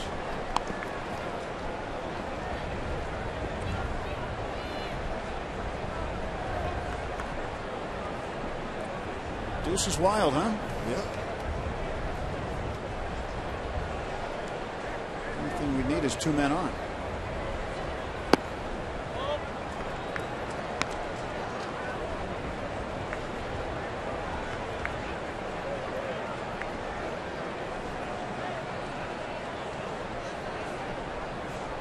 Crutch waits for the payoff pitch. Ground ball left side. Diving, stuck by Valbuena. Throw to first, offline. And McCutchen will have a base hit. Boy, what a play. I'm telling you, Valbuena, I don't know if he plays this well defensively against every team, but against the Pirates, he has made some incredible plays over there. 2 steps, totally stretched out with the dive. Able to come up with it, but not a good throw over there at first base, but you have to be quick with Andrew McCutchen running down the line, and even a good throw I doubt gets Andrew. Still a pretty good stop. Close quarters of where that brain tarp is. The ball bouncing off that. Nowhere for McCutchen to go, but stay at first base. A 2-out single. Now like Davis up with Kutch at first. You've got to wonder if Andrew's going to try to get to second base with 2 men out. Cubs have only thrown out, their catchers combined have only thrown out 5 would-be Steelers this year. Okay. 29th in the major leagues in terms of ranking. And Baker going in today had thrown out only 1 until he got Jordy Mercer back in a second. I'm not so sure he got him. Davis, a base hit. Now runners at first and second for Jordy Mercer.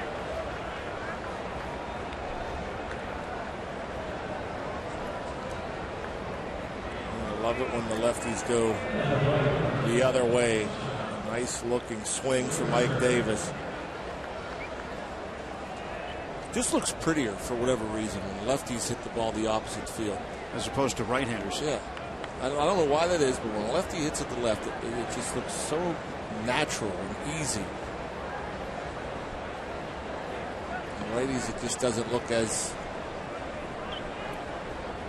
pretty.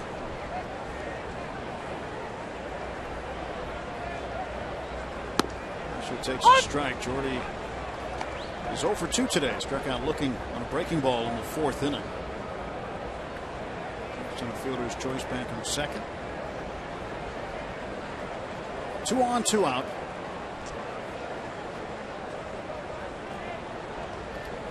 Hamels 0-1 pitch to Mercer.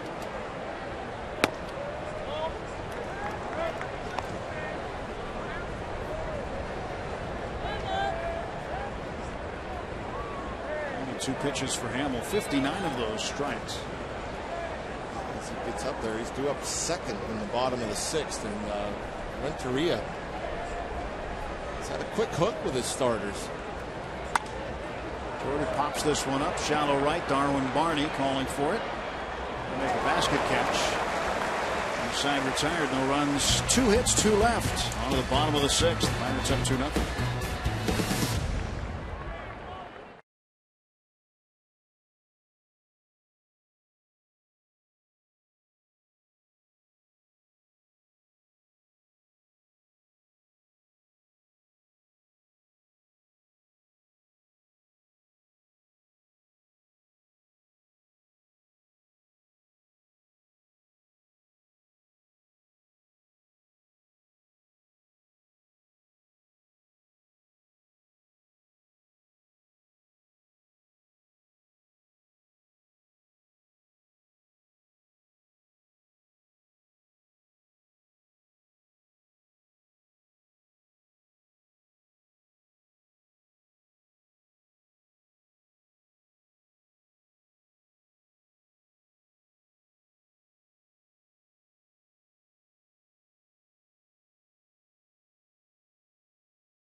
prior to the game today, former Cub third baseman Kevin Orie. You hear him on radio on the flagship station of the Pirates, 93.7 The Fan, doing the pregame, postgame duties, and threw out the first pitch here today. And Kevin, not a bad third baseman in his day while playing here at Wrigley Field. And watch this Mark McGwire bullet he handles. Pretty nice play, lots of time to throw it over there. And Kevin, who's always been media friendly, probably for this reason, by the TV camera. And he's also going to sing. We will hear that. The third baseman, one of the greats, Ron Santo.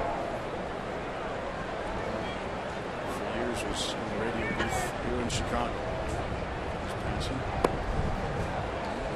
You know, ever since Santo, they're trying to replace him and get that mainstay over there at third base.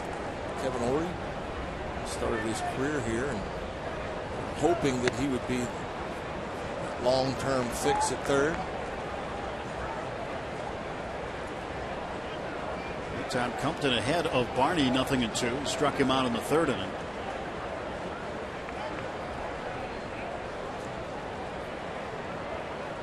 0-2 pitch. Outside. Through 5. Compton just one over the minimum. Brian Sweeney had a base hit up against him in the first. That's been it. He walked Sherholtz last inning, but then Baker hit into a double play. 2-2 to the second baseman for Chicago, Darwin Barney. Compton wanted this fastball just off the plate. Pops him up into the fog. And Josh Harrison waits for it to come down. 1-up. Make sure to come cheer on the Bucks as they host the Mets this Thursday at 7:05. Be sure to stay after the game for a Zambelli fireworks show presented by Highmark. For tickets, go to pirates.com. Another good homestand coming up, starting with 4 of the Mets. Good long homestand on the way after the Pirates get back from Tampa Bay. Thursday night fireworks. And Hamill swing and a miss.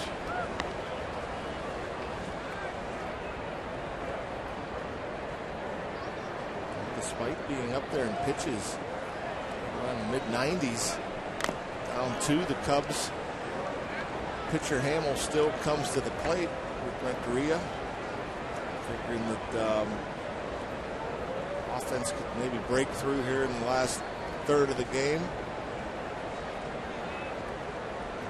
Then had to work some last night after Travis Wood came out in the 5th.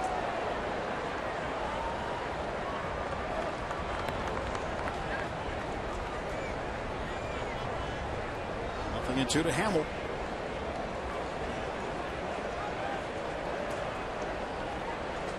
Compton delivering the 0-2 pitch. Hamill to center field on the line. Here's McCutchen. He'll have to play it on a hop. It's the second hit of the game off of Brandon Compton.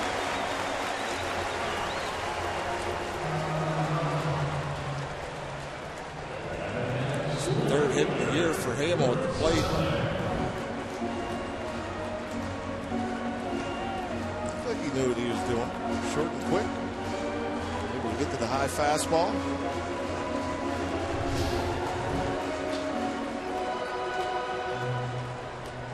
For the Buccos, 2 for the Cubs. And back to the top of the order, Chris Coghlan. Coghlan 0 for 2. He struck out of the first, grounded out to second base in the 3rd inning.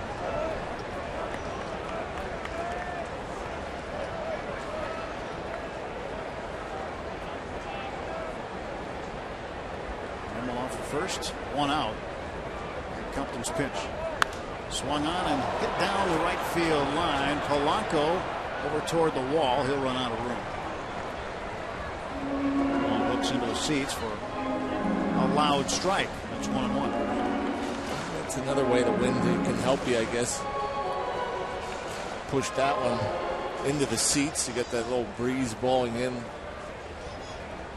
Times it's going from left to right.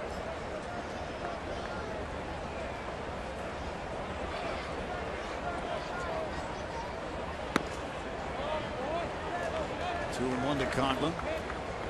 Conklin was called up from Iowa on the 3rd of May. He's been here ever since. He's here when Ryan Sweeney went on the disabled list, but then when Bonifacio went out, Bonifacio now out with an oblique. Conklin stayed up. Sweeney came off the DL. Not holding Hamill on first base. Pirates aren't worried about him going anywhere right now. But Compton falling behind Conklin. Doesn't want to walk him and put the tying run on. Sweeney on deck, and then the 3-4 hitters, Rizzo and Castro after that. And he did walk. And the Cubs with a little something going in the 6th, and Clint Hurl's going to check the phone book. Ring down to the bullpen. Ray's going to go buy some time. The Pirates get up. Jared Hughes.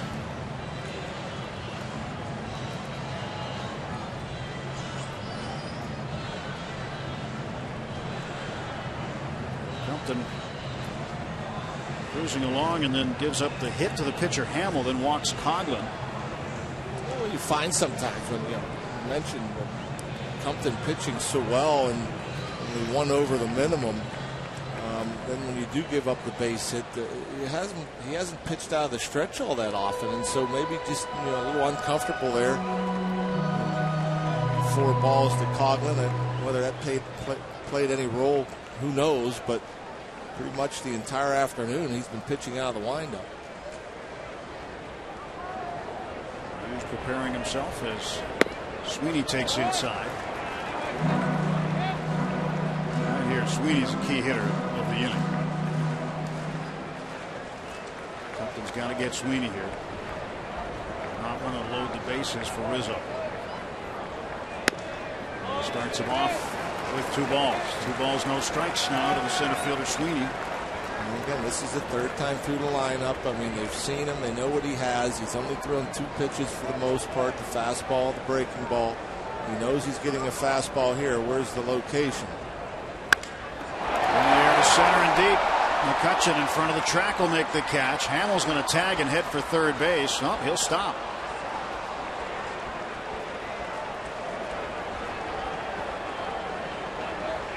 So McCutcheon will keep the runners right where they are, and there are 2 down.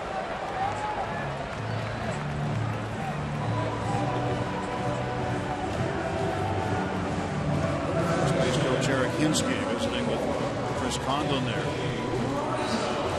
It's a good thing. I mean, Hamill not going to 3rd, whether or not he would have made it or not, who knows. The dangerous thing about that throw is if Hamill does go to 3rd base, the runner at 1st, Sweeney tags and goes to 2nd, and then that's your tying run.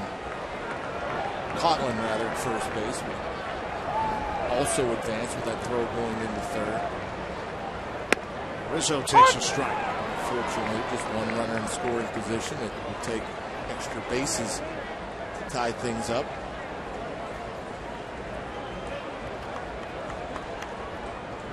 Harrison out right field, right side of the infield deep.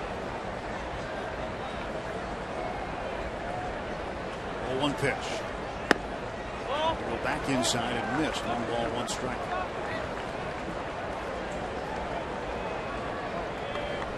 So next pitch for Compton will be his 77th. Rizzo has flied out and grounded out. And Compton's 1-1 delivery on the way. A strike. And 2. A head shake from Rizzo. It didn't look like he agreed with it, but that's good location. That good 2-seam fastball right on the inside edge. Come back in there now. Let's see. I think he has some pitches to waste. I would think you might have the outside part of the plate opened up. Rizzo might try to get it going early. back in, and a ground ball right to Mercer. Will throw on the first base, and the Cubs will strand 2. They get a hit. And we'll head to the 7th. It's 2-0 Pirates.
Celebrate the life and career of legendary Steelers coach Chuck Noll on a special Sports Beat Rewind. Join us as we remember some of Chuck's greatest accomplishments as a football coach, an advocate of our local community, an advisor, and as a Hall of Fame person. Sports Beat Rewind.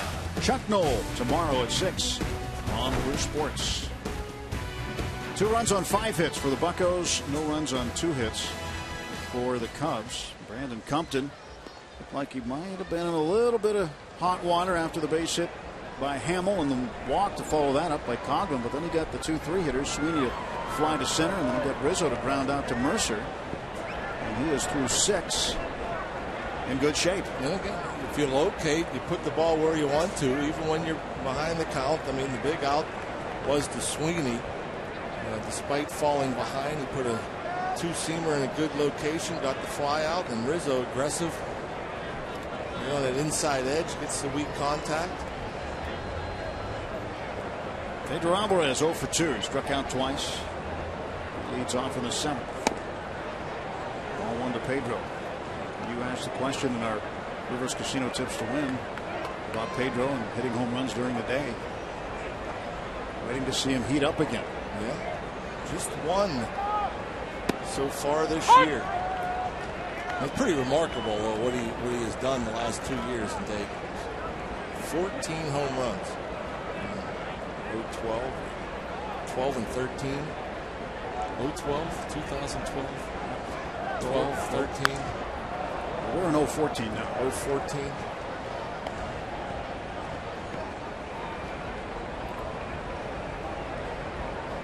In Ireland, every year is like 0-12, 0-13, 0-14. Just can't wait till he heats up. 1-2 pitch. And Pedro to center field. It's drifting. And Sweeney on the track will make the catch. Pedro's 0 for 3.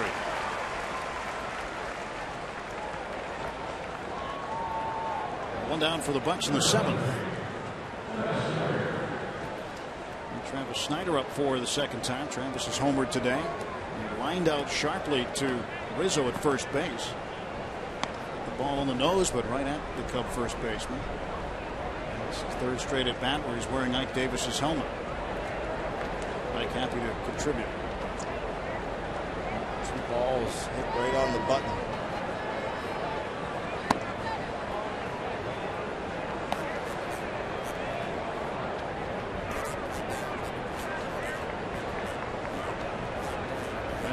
coming to Travis. Go for a ball. 2 balls, no strikes. Snyder getting the start in left field today.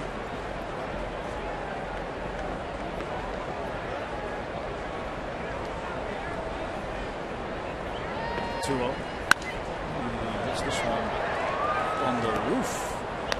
Third base side.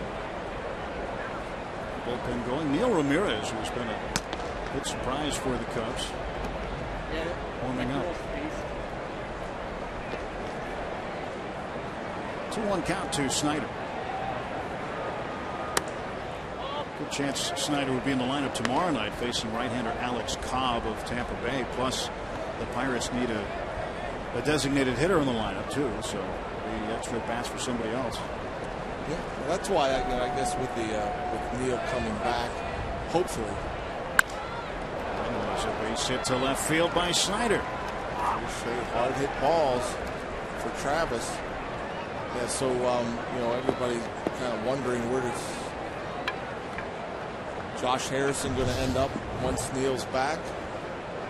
Another fastball, another hard hit ball that right on the outside edge, and Travis Snyder right on the button. 3 bullets.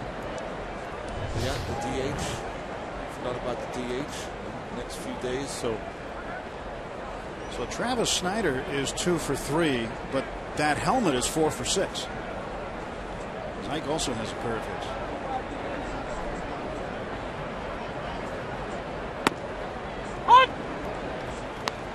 Everybody should pass it around, even the right-handed hitters.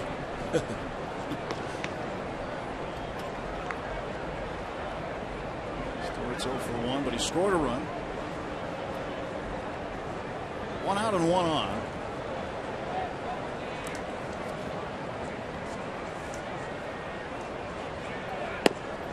Strike is called. Nothing at 2.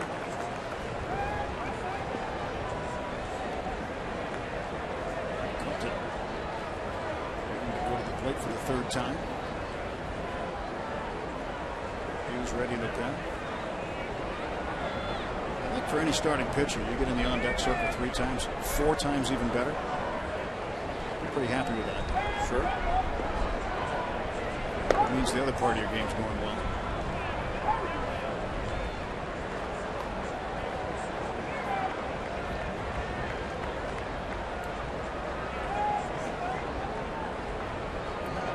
To see what happens here. Obviously, with Stewart at the plate, depending on what he does, I guess Clint Hurdle will decide what to do with Compton, whether he stays in or not.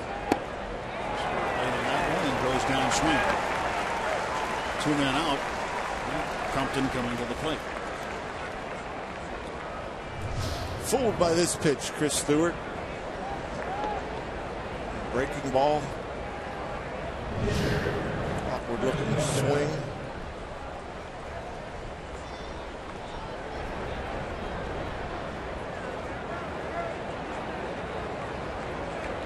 Compton 0 for 1 with a sacrifice.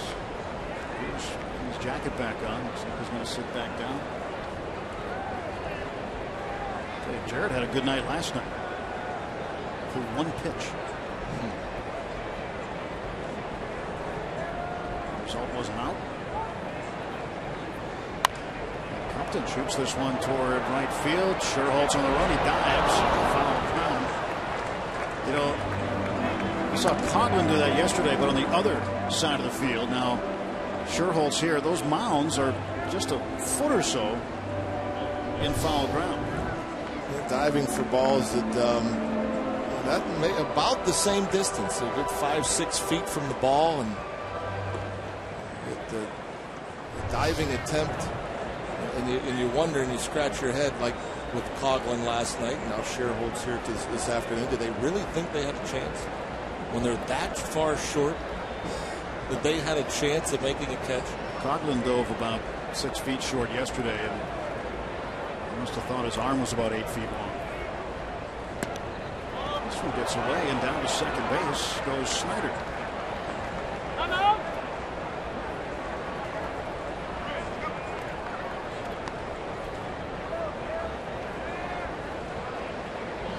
Seventh pitch for Hamill.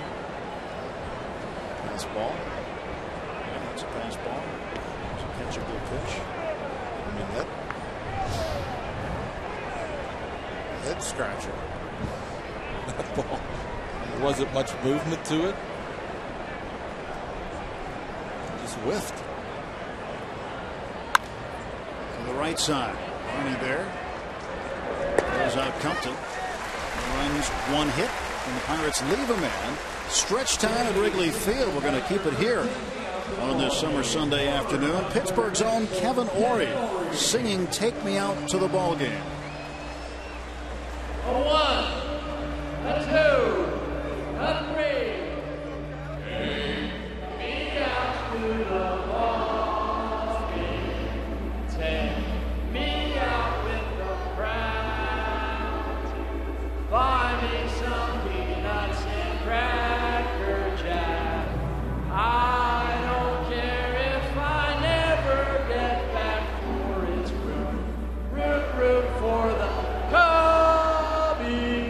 If they don't win, it's a shame, for it's 1, 2, 3 strikes, you're out at the old ball game.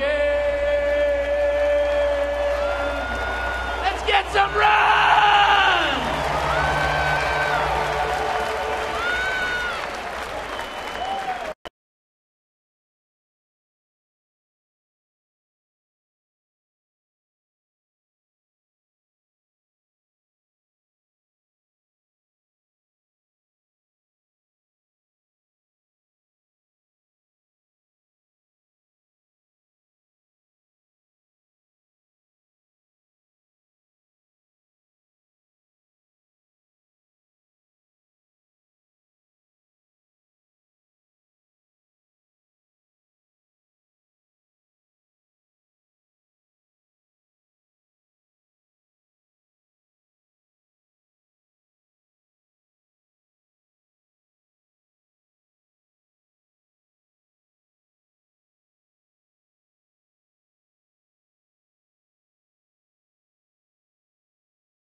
Over the Cubs TV booth, who made singing "Take Me Out to the Ball Game" such a tradition here, and now it's carried on by different folks every single night. So we get to the bottom of the 7th inning, and Brandon Compton will face Starlin Castro, Luis Valbuena, and Nate Scherholz. And the man who just sang "Take Me Out to the Ball Game," Kevin Ory, will join us here in the booth, and we know he's now officially, he's got his Cubs hat. It says 7th inning stretch singer on it. A lot of bad stuff going on. I'll tell you what. I know you were lying. Thanks, CBS Radio. I just officially had my last day of employment covering the Pirates. Well, I know you have to go along with the act and say, you know, Cubbies and let's get some runs. That's all part of it. I thought about it. I did. I had some internal discussions. I should have talked to Jonathan. I confided him with a lot, but I talked to Dan Zangrilli, my partner, and he's the first one to come out and say, you have to do it, you have to do it, and I figured I should. After skipping the first pitch, you know, I just had to kind of roll with it. I overthought it. Story of my career, Johnny. The other thing I noticed, you were singing "Take Me Out to the Ball Game." You had a cheat sheet. They put it there. I was showing the girls. Listen, the plan coming in was you got to keep it old school, the old school lyrics, because you know there's a variety of ways you can sing it, and everybody has their own. So I figured we have to go, you know, the never get back. It doesn't sound right. It's tricky. All right, my second issue. Go ahead. They had to learn it. Second issue, you whacked Ava in the head as you were bringing your hand up. Did I? Yeah, you kind of hit her in the back of the head. You didn't let. I didn't even know. Once again, the nerves got the best of me. Karen and Alexa weren't even. You didn't even give him any part of the mic. You hogged the mic. You hit Ava in the head. The voice was good though. The voice was awful. I thought honestly I was going to be able to slide right underneath the desk, and Ava would take over because she took over last year on a rain delay for 30 seconds live radio. Wow. Yeah. That's nice. Wasn't supposed to happen that way. Wasn't supposed to happen, but it did. But how about this day, though? I mean, you get to throw out the first pitch. I mean, it's Wrigley Field, a place you played. And, You've been on Cubs radio, Cubs TV. You've been on with us now. Of course, you did your job today as the radio pregame show host for the Pirates. And you'll do it after the game too. But that's right. But how about this whole day for you? It's wild. It's a busy day. I mean, I have to admit I was nervous coming in, walking in from the parking lot a few blocks away. I was very nervous. It was like as nervous as I was coming here for my first baseball game, and that's the truth. But there's a little pressure. You get one shot at throwing the first pitch, right? You're not supposed to bounce it. I do that. You have to sing, which terrifies me. Public speaking, always been horrified of that. I had to do that. And then I have to come here and answer, to Johnny, certainly. And you guys are pure pros up here, so there's a lot of pressure involved. But a great day. Yeah, but how about the pressure throwing the first pitch? You're trying to throw a strike here. You see me slip? I should have called the grounds crew out to kind of put a little dust it up. I thought that was a splitter, and the bottom just fell out. A lot of stuff fell out at that moment, but I didn't fall over. And once again, you talk about the importance of a game plan. I had it, Tim, and I didn't stick with it. You got family lives here too, so you get it's a big event. The whole weekend, you get a lot of family out. And it's turned into a very big event in a short period of time. We have about 20 family members. We had a little cavalry jump in the car and drive here from Pittsburgh and. Staying up in the suite. There's my daughters, Ava Cara and Alexa, who has her choo-choo in, as we call it. That's a no-no on live TV, but they're the main reason why we are here, why I am here, to kind of celebrate their experience here and the passing of my wife about 16 months ago. It's a tough time, but a lot of special memories with her out here, and that's really why I'm here. Well, we showed some video of you playing before. You probably didn't know that. But I didn't. I saw like a tail end of one. Neat to see that again. Nice little pick of the McGuire shot. Well, I was playing probably, rover down the left field line. And Scherholtz down on strikes. And Compton another 1-2-3 inning. Kevin, thanks. We'll be talking to you again very, very soon. Sounds good. Thanks for having me, guys. I appreciate it. Kevin Ory from 93.7 The Fan here joining us. 2-0 Pirates going to the 8th.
Monday through Wednesday, 2-night games and a day game. It's the Tampa Bay Rays hosting the Pirates. They're last in the AL East. Then Thursday through Sunday, a 4-gamer with the Mets. They're last in the NL East. Last in the NL West, the Diamondbacks coming in after that, July 1st through the 3rd. And 4th out of 5th in the National League East are the Phillies, July 4th through the 6th. So the Pirates hoping to pick up some ground the way the schedule is right now. Edinson Volquez gets the start tomorrow night. He's 4-6. He will oppose Alex Cobb of Tampa Bay at Tropicana Field. And the top of the order up, Gregory Polanco. Last chance for him perhaps to extend his 11-game hitting streak. He's 0 for 3. And he will face a new pitcher, right-hander Neil Ramirez. Ramirez takes over for the starter, Jason Hamill.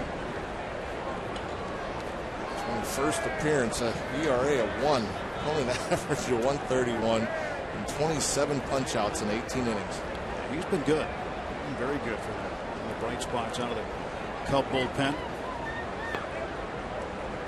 Ramirez to face Polanco.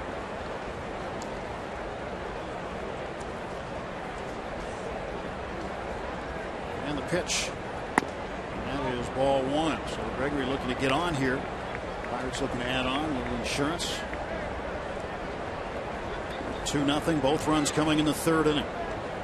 Kind of a pitcher's day here today between Compton and Hamill.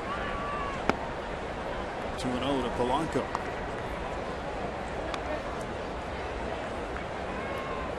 I think he'll get a fastball to hit here. And this righty, he's got some life to that fastball. The velocity's not all that extreme, but he just kind of sneaks up on the hitter. And he misses away with it. 3-0 to Polanco.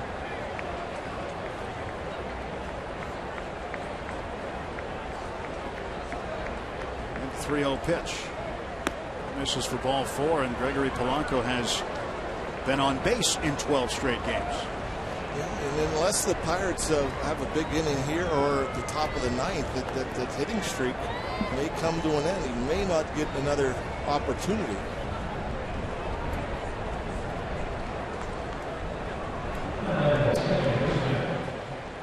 Watson looks like he'll be in to pitch the eighth.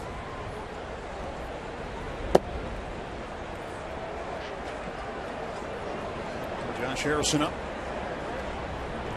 Third inning, an RBI base hit, stole a base. 1 for 3.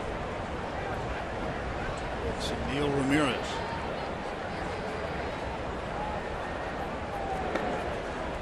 One thing we have yet to see Polanco do is steal a base.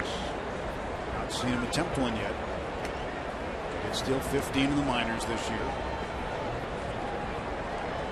Polanco got picked off on Friday off of first base. Looked like he was creeping a little bit. And Edwin Jackson fired over to first base, picked him off.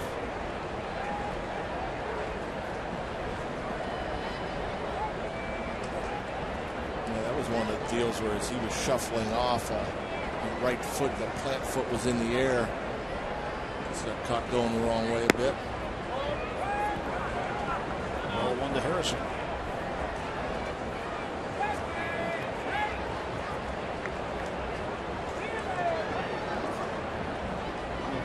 Bullpen starting today at 3.05 ERA, 4th lowest in the National League this season. It's more than a full run lower than the bullpen's 4.14 ERA through its first 72 games of last year. So the bullpen has improved their ERA by a run in a year.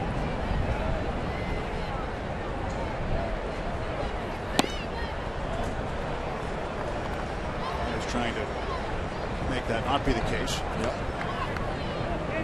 Just gets ahead 2-0.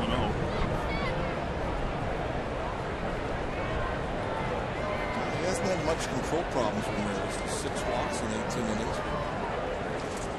Can't find the strike zone. Here's the strike. 2-1.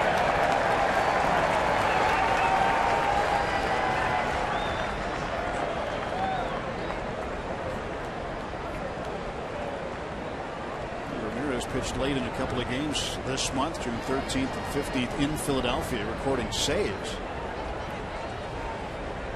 First, and Polanco dives back. He got his first career save this month on the 5th of June against the Mets. Pitched a perfect ninth.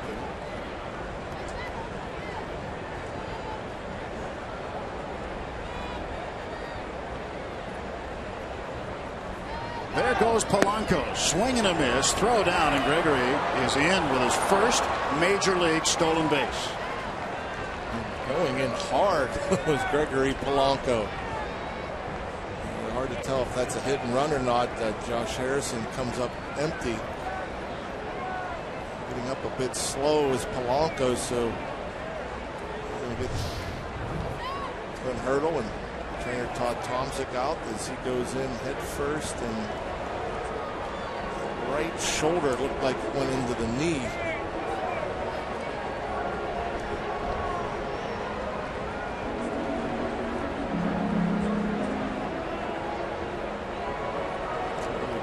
throw head went into the right leg of Darwin Barney.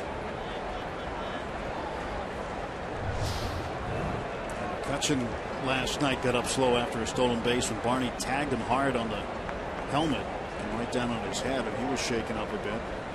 But Polanco in with his first career stolen base. Now man in scoring position for Josh Harrison with nobody out.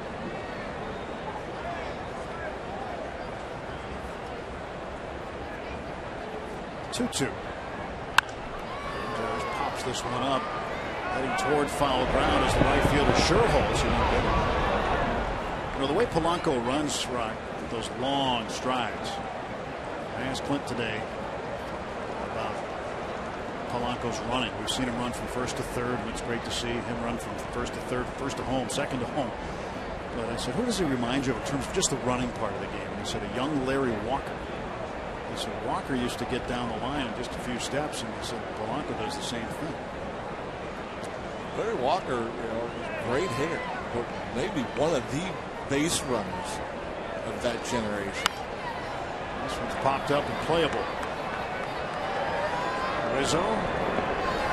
That'll be a fair ball. And Harrison is out.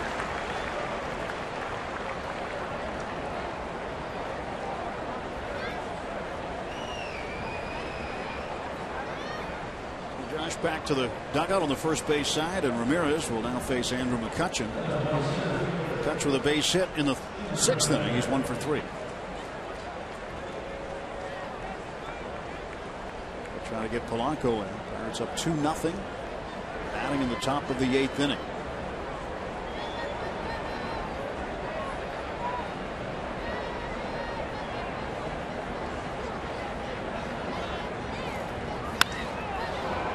One hopper to Castro, and Polanco's going to be out. Runs himself into an out at third base.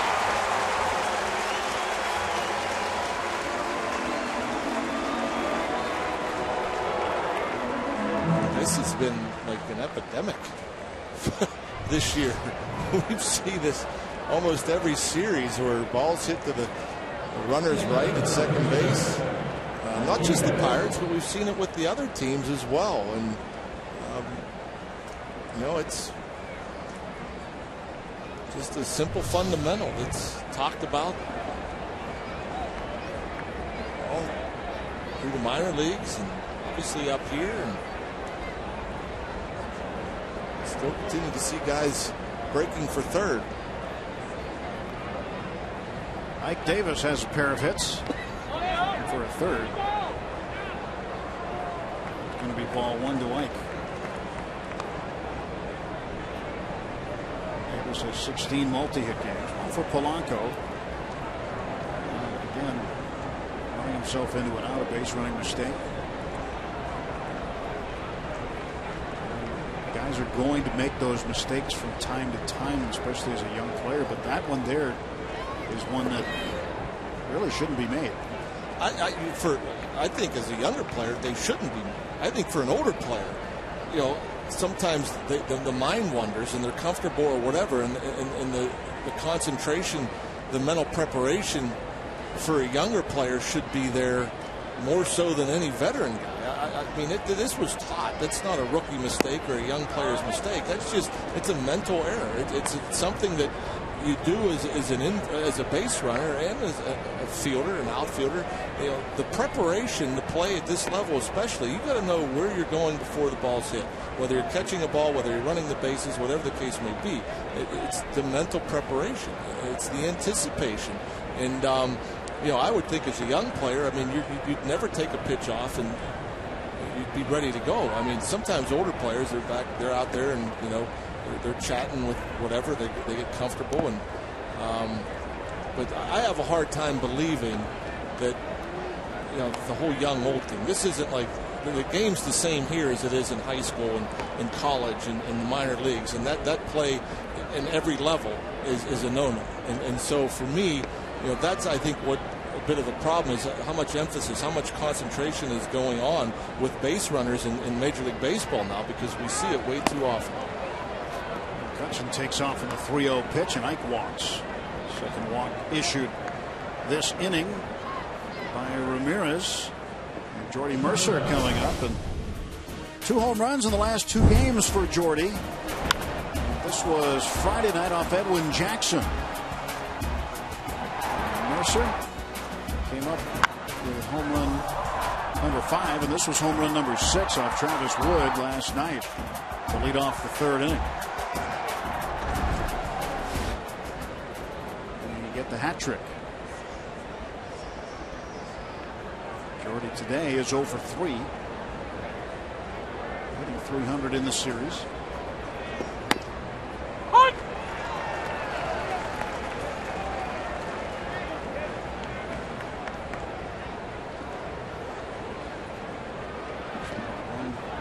To Jordy Mercer. Pedro Alvarez on deck. 2 outs, 2 on. The pitch. Mercer fouls it back. He's behind 0-2.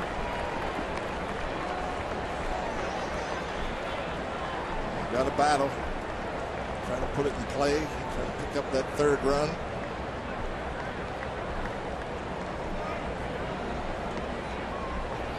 Watson ready to go in the Pirate pen. He pitched the bottom of the 8th inning. So Ramirez ahead 0-2 on Mercer. And a ground ball towards short, right through the legs of McCutchen. Castro tossing to Barney to get the force out of Davis. We'll go to the bottom of the 8th. Pirates up 2-0.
For the day after 7 strong innings, Pirates up 2-0. Compton surrendering just 2 hits.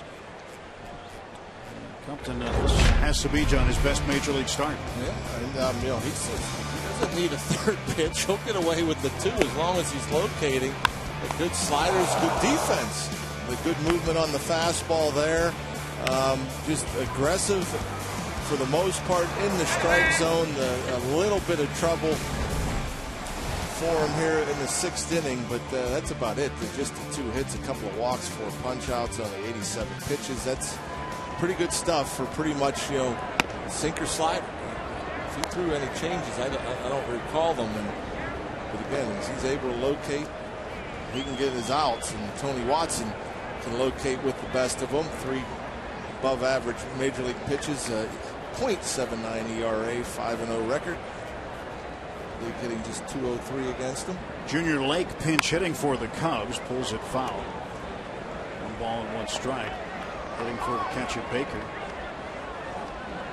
0 for 11 with 10 strikeouts as a pinch hitter this season. That's not good.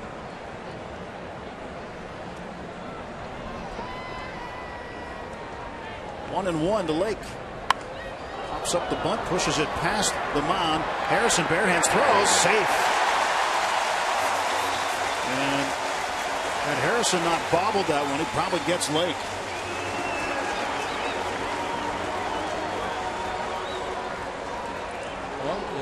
Struggling as a pinch hitter, trying to find a way, and you see where Harrison is at the top of your screen. He's so deep behind second base, and you have a left-handed pitcher on the mound who has a tendency to fall to the third base side. So Lake figures all he has to do is get it past the mound. Has a pretty good shot. He bunted it hard as well, but as you mentioned, that little bobble from Josh would have been bang bang if he hadn't bobbled it, but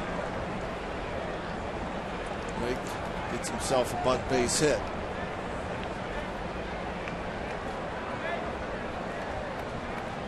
Here's the pitch to Barney. Strike one.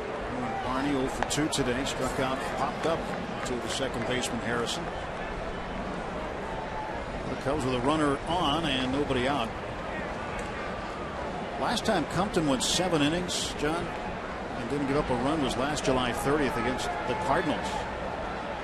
In that game he gave up 3 hits. Hit to left field by Barney. And the Cubs have set up shop in the bottom of the 8th inning. First and second, nobody out. Tying run is aboard. A bunt base hit, and Barney turns one around. And if you're not playing no doubles, this is the risk you take when you go to no doubles. If you're guarding that line over there at third base, you give more hold to the right-handed hitter. Pedro was a little closer to the third base line than he normally would be, and so that hard line drive just past the diving Pedro. Well, the Cubs need a hitter. Haven't sent anybody up yet. Let's see who comes out of the dugout. It's Travis Wood, the pitcher. Last night's starting pitcher will pinch hit. And this is not completely unusual for the Cubs. They used him as a pinch hitter in Miami in extra innings, and he had a run-scoring double that was a game winner. My guess is he won't get to swing the bat here, though. Whoever they were going to pinch hit, they called back with this bunt situation, so they want Wood to go up there and sacrifice these runners over.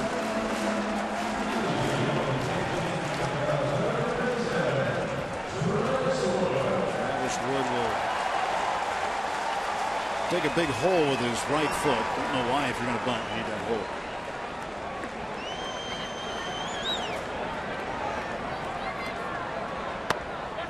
Strike, throw back to second base. Wow, that's a great play by Jordy Mercer right there, because that had trouble written all over it.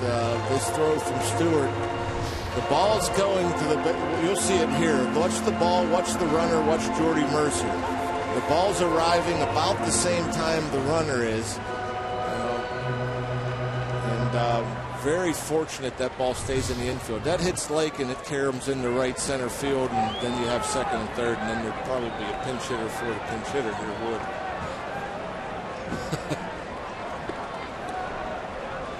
Nothing in 1 to Wood. Davis charging from first base, and Wood left the bat out. That's strike 2. And this is not fun. Pregame with Vance Worley, and we talked about this a little bit today. Pinch hitting to bunt, it's not easy. As you see there, Wood kind of an attempt as he was trying to pull it back. The heart's racing. You're looking for your helmet, your bat, cleats. The starting pitchers aren't normally in their baseball gear when they're not starting, and you're rushing around to get up there. 2, he gets it down. Watson will field it. Goes to first. It wasn't easy for Wood, but he got it down. Now Junior Lake is at third base. Darwin Barney over at second. Tying runs in scoring position. I think Tony gave him probably too good of a pitch to bunt right there. I think the toughest pitch to bunt, especially for a pitcher, is down and away. Try to get across the plate and reach something down and away. Take some guts, because you got to get your head and face out over home plate. Ended up going up middle. So Wellington Castillo just activated from the disabled list today, pinch hitting. Castillo had been out for a while. Inflammation in his left rib cage. Was eligible to come off on the 17th, but came off the disabled list today. Eli Whiteside back to Iowa. 1-0 pitch. Now it's 2-0.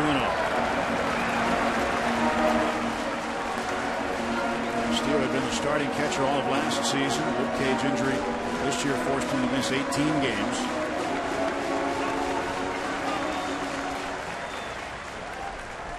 So with Lake hitting for Baker, Castillo will come in and catch the ninth. Watson's 2-0 pitch. Popped up foul on the play. It's 2-1.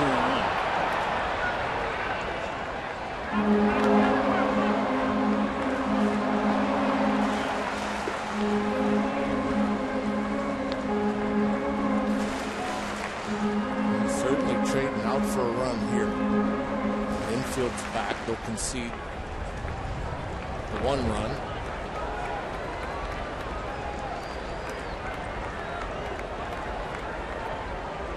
Lake at third base, Barney at second. 1 out, 2-1 pitch. Foul back, that's strike 2. Tony Watson is aggressive as ever. He falls behind. He still trusts that fastball. Comes right at Castillo. Couple late swings. Evens things up. He's 0 for 5 against Tony in his career. Tony struck him out once. It'd be nice if we get him for the second time right now. 2-2 to Castillo. That's a foul ball.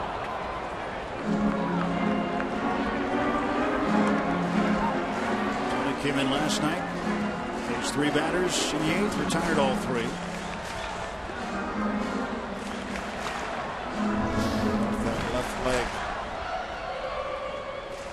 Right off the shin.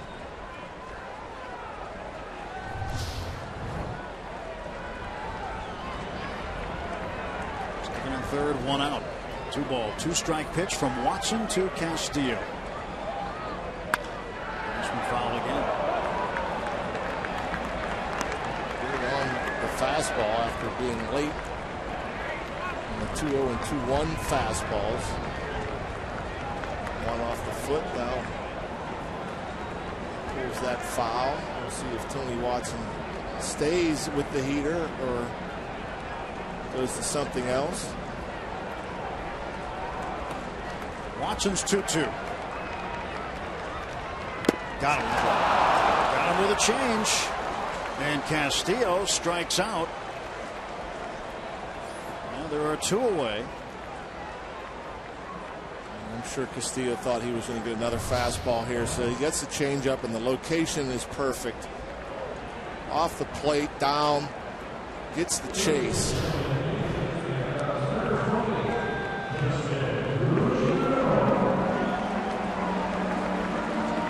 Watson will face another right-hander. Justin Ruggiano will pinch hit for Ryan Sweeney. Ruggiano hitting .233. Follows the first pitch back for strike 1. 6 miles per hour, late swing. Just 3 for 14 as a pinch hitter this season. 2 men out, second and third. Lake and Barney back-to-back hits to start the inning.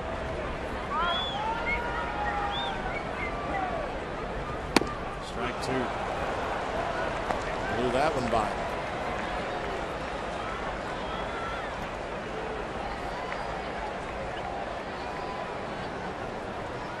Tony has struck him out twice. First 4 meetings. And the 0-2 coming from Watson to Ruggiano.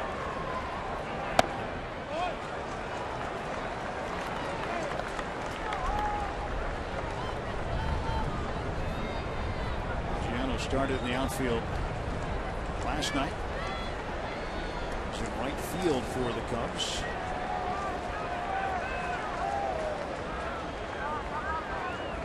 2 on, 2 out. 1-2. Strike 3 call. Watson got him as Tony punches out the last 2 guys that he faces in the inning after the sacrifice by Wood. Boy, so the Cubs leave with the gas. Cubs leave 2 in scoring position as Tony Watson freezes Justin Ruggiano, and we're on to the 9th in Chicago.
Josh Harrison raises awareness on his talent level.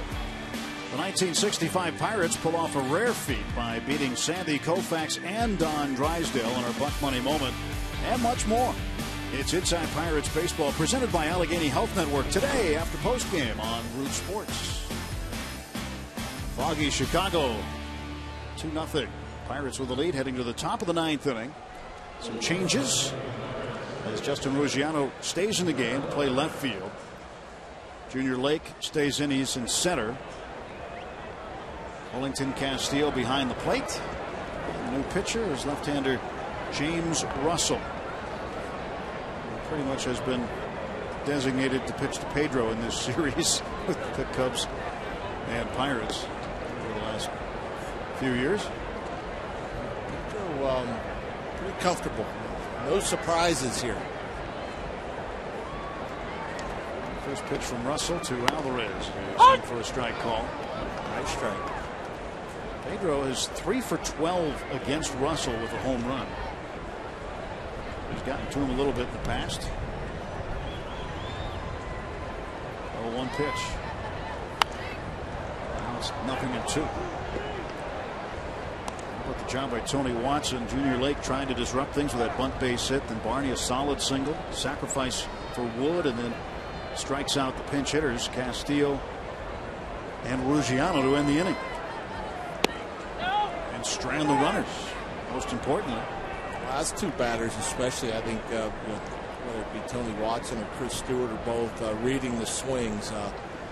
Going by Castillo with the fastball early, he started catching up. Then the change of speed with the changeup gets him out in front. And they saw Ruggiano was way behind the fastball, and so it didn't waste any time and went in on that inside part of the plate, and he had no chance. Couldn't pull the trigger. Watson has not given up an earned run out of the bullpen in 25 2/3 innings now. Impressive stuff. Yeah, it's again like today. He's aggressive with the fastball. Some days he comes and throws the breaking ball, the changeup, puts it where he wants to for the most part.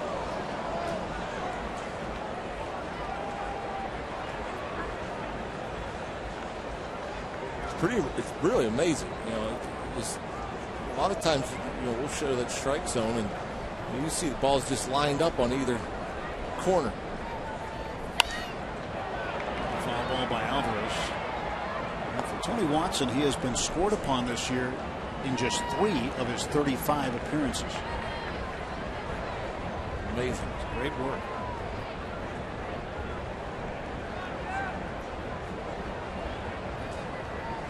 2-2 pitch, and Pedro lifts it in the air to right field. Sherholtz waits. He makes the catch. Alvarez 0 for 4. And there's one out in the top half of the 9th inning. Make sure to get to the game early every Friday and Saturday home game this season for a block party on Federal Street featuring food and drink specials, music, and Pirates alumni appearances, including Omar Moreno next weekend.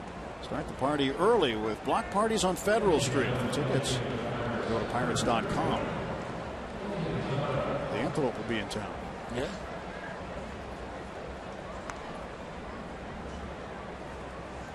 Renteria. Looks like he's going out. Take Russell out. Russell has pitched to Alvarez, so his work is done. Right-hander coming in for the Cubs.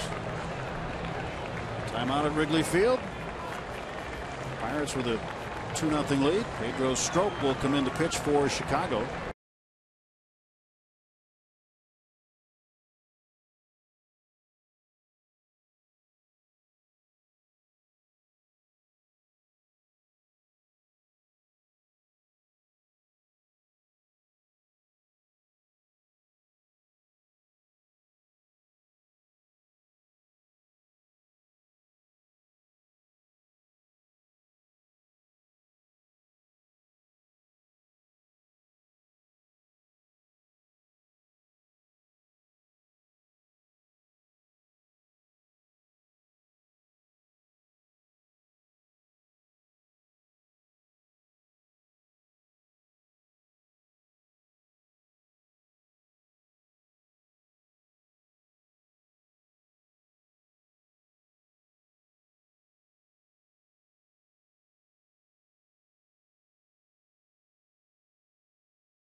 Two nothing, one out. The new pitcher is Pedro Strop. He'll pitch to Jose Tabata, batting for Travis Snyder. It's inside for a ball. James Russell with just a third of an inning. Just going to be out for Alvarez. Now Strop in. 25 appearances, 57 ERA. Opponent's hitting only 188. You need a couple base runners here tonight. Get Polanco up there. I want to see him get a hit for every game in his career. Look at that. James Hoy got in the face back of Jose Tabata, who questioned the call.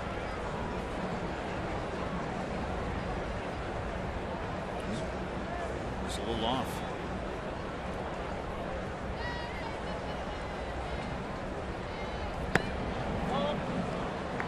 A little better than the one called a strike, but the way it was caught.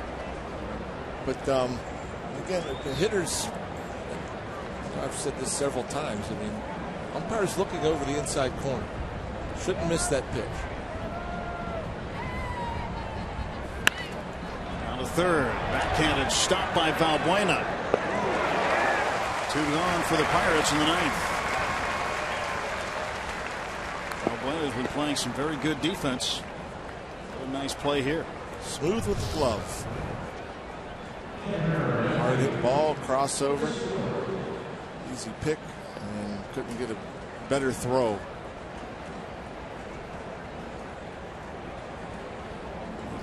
At the chest. Rizzo. 2 outs and Snyder. Stewart, rather, the batter.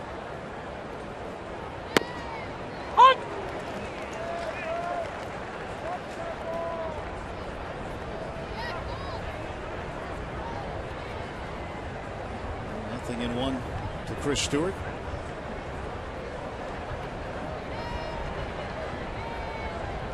Strokes pitch. And for Polanco to get up, Stewart and Gabby Sanchez, who's in the on-deck circle, batting for Tony Watson, will both have to reach for Polanco to get another chance here today. Mark Melancon ready in the pen. He was impressive last night. Faced 3 men, struck them all out. Picked up a save.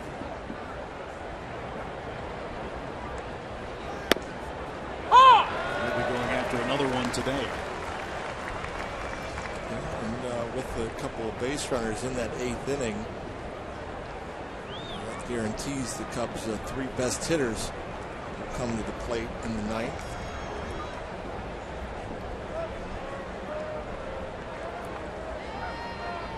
One-two pitch.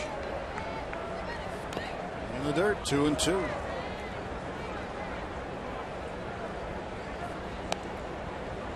Melancon faced almost the same 3. He faced Castro, Valbuena, and Lake last night. Struck those guys out. He'll face Rizzo, Castro, and Valbuena today.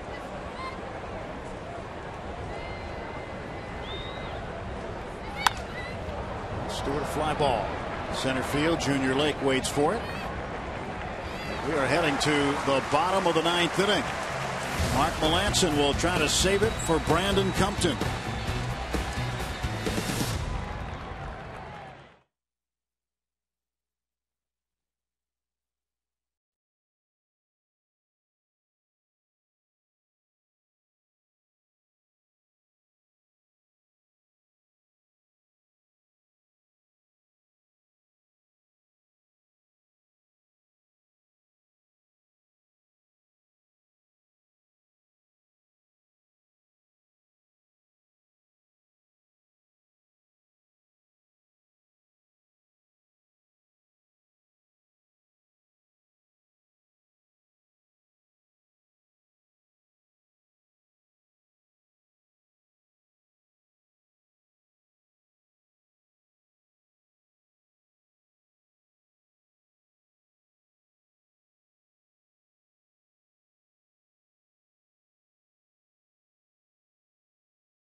Well saved last night. He was pretty impressive as he started out facing Starlin Castro. He got the strikeout of Castro. Next up was Valbuena, and the lefty whiffed, and then Junior Lake had to head down to first base. Russell Martin, accurate throw, completed the strikeout. 1-2-3-9 for save number 11. Well, got the hook. Didn't take long. Just 12 pitches. Jose Tabata remains in the game in left field. That's the only defensive change for the Pirates.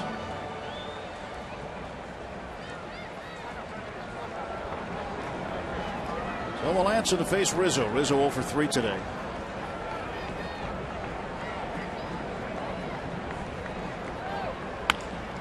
Rizzo leaps one toward right field. That's in between Harrison and Polanco, and this will bring the tying run to the plate. Base hit for Rizzo.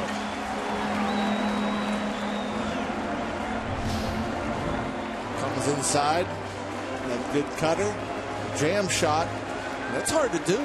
It's hard to when you've got your second baseman playing that deep, to get a ball to fall in between those two. It's not going to happen very often. So in the 8th inning, Cubs have a leadoff base hit. They were held scoreless, and Johnson now tasked to do the same thing here and keep the Cubs off the board in the 9th. Castro at the plate with nobody out. Rizzo at first. Timeout is called. A late time by James Ward. Doesn't have to give it to Castro. Really, if the pitcher's that far along, really shouldn't give it to him.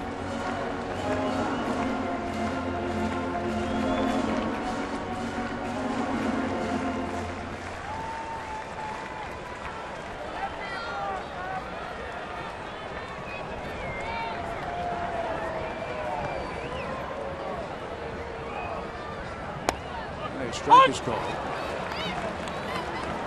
Baseball's still looking for ways to speed up the game. Maybe there's a way there. Batters shouldn't be allowed to call timeout when the pitcher's in his motion.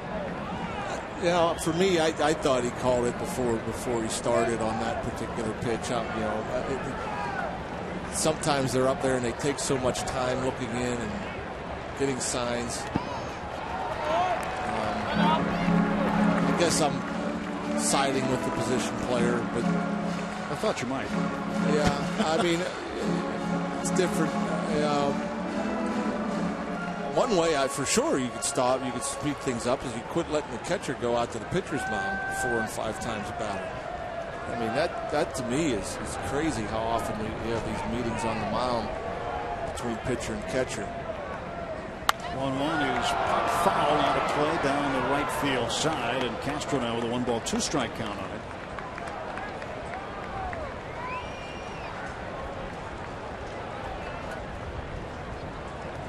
Jason Grilli, the closer right now, taken out of that role at the start of their series by Clint Hurdle.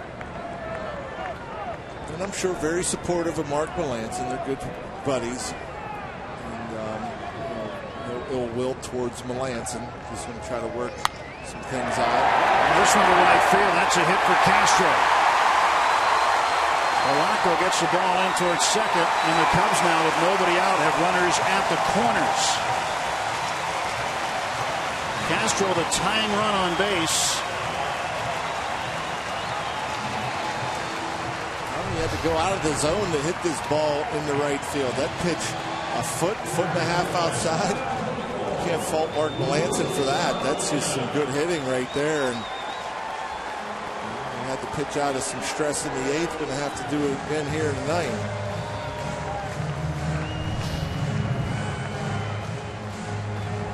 Rizzo's run at third doesn't mean anything at all to the Pirates at this point. He can't beat you, but the guy at first base can tie it up. The potential winning run is at the plate. Luis Valbuena pops this pitch up, and that'll make the seats over the third base. Nothing in 1 to Valbuena. He's 0 for 3 today.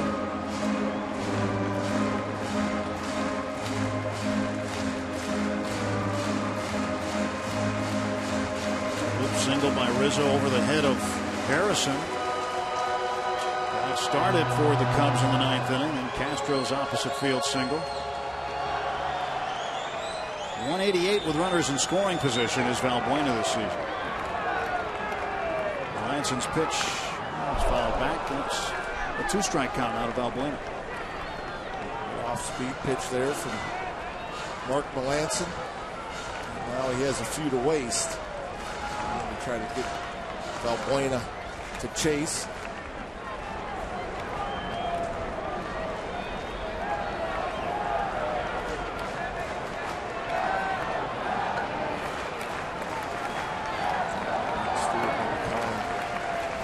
Something up. Almost.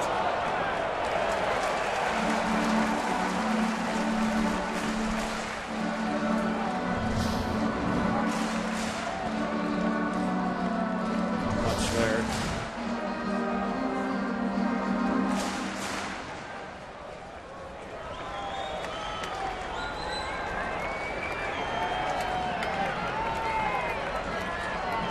One-two pitch to Valbuena. 2-2. Good block there from Stewart. Not really worried about that runner at third base. Rizzo is meaningless. You don't have to pay any mind to him over there. The runner at first, Castro, is the one you have to worry about. That curveball coming up, catching left side of the Stewart chest protector. Doesn't kick too far away.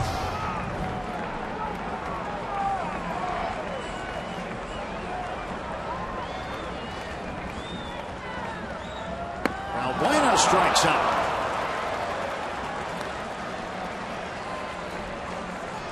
Valbuena swinging and missing at a breaking ball here. That's a big out. Good curveball, good location.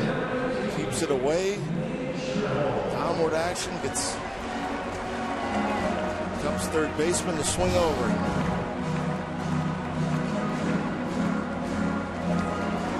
One out. And Nate Sherholtz will be the batter. Sherholtz 0 for 2 with a walk today.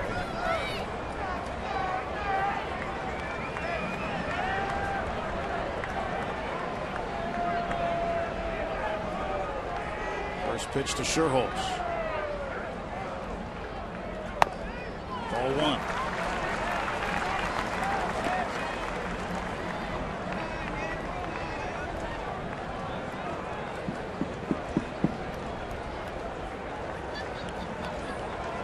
So waits at third base. These will be invisible to the Pirates. Castro at first gets his lead. 1-0. A ground ball towards second. Harrison charging, gives to Mercer, and out at second base. And up the dugout steps Rick Renteria, who has challenged more calls in baseball than anybody else. Yeah, he's not even going to mess around with the meeting. He's just pretty much saying we're going to replay it. And at this point in time, why bother even discussing it? He has made 25 challenges, and he's had only 12 calls overturned. And all kind of things going on here. The bat breaking, going up over Mark Melancon, not hit all that hard. Josh Harrison has time. He has time to get it to Mercer. That high throw, Mercer able to get up, catch it, come back down, foot on bag, plenty of time. So coming back, Bob Davidson, the crew chief, he upholds the call. Call is confirmed. And, you know, Rick Renteria, you can't take the challenge with you. May as well why not use it. Sherholtz aboard on a fielder's choice. 2 outs. Castro is out 4-6 on the force out. Rizzo scores, and it's now a 1-run game at 2-1.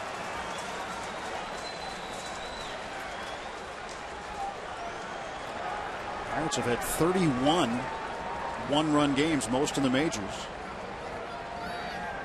And the Cubs down to their final out with the tying run at first. And Junior Lake hits one to right field. Gregory Polanco shading the sun. That's the ball game, and it's a winner today as the Pirates hang on. A little white knuckle action at the end of the ball game, but Mark Melancon picks up his 12th save, and the Pirates win the series 2-1. They have won each of the last 5 series against the Cubs. They're 9-4 against Chicago, and now just a game under 500 at 37-38. Good start to this road trip against 2 clubs that aren't playing all that great, and a nice job coming back these last 2 games. Great pitching. Brandon Compton, 7 strong. Never did get I guess he did have 1 runner in scoring position. The back end of that bullpen, Watson, Melancon dancing out of trouble. And just enough offense. Just enough offense. What a good job by Clint Hurdle getting Travis Snyder in the starting lineup at left for the first time this year in left field. He comes up with a big home run. 8-1-1 in the last 10 series against the Cubs. Brandon Compton with a win, now 3-2. And the Pirates take a successful series here on the road away, and we'll head to interleague play in Tampa, Florida next. That'll be tomorrow night.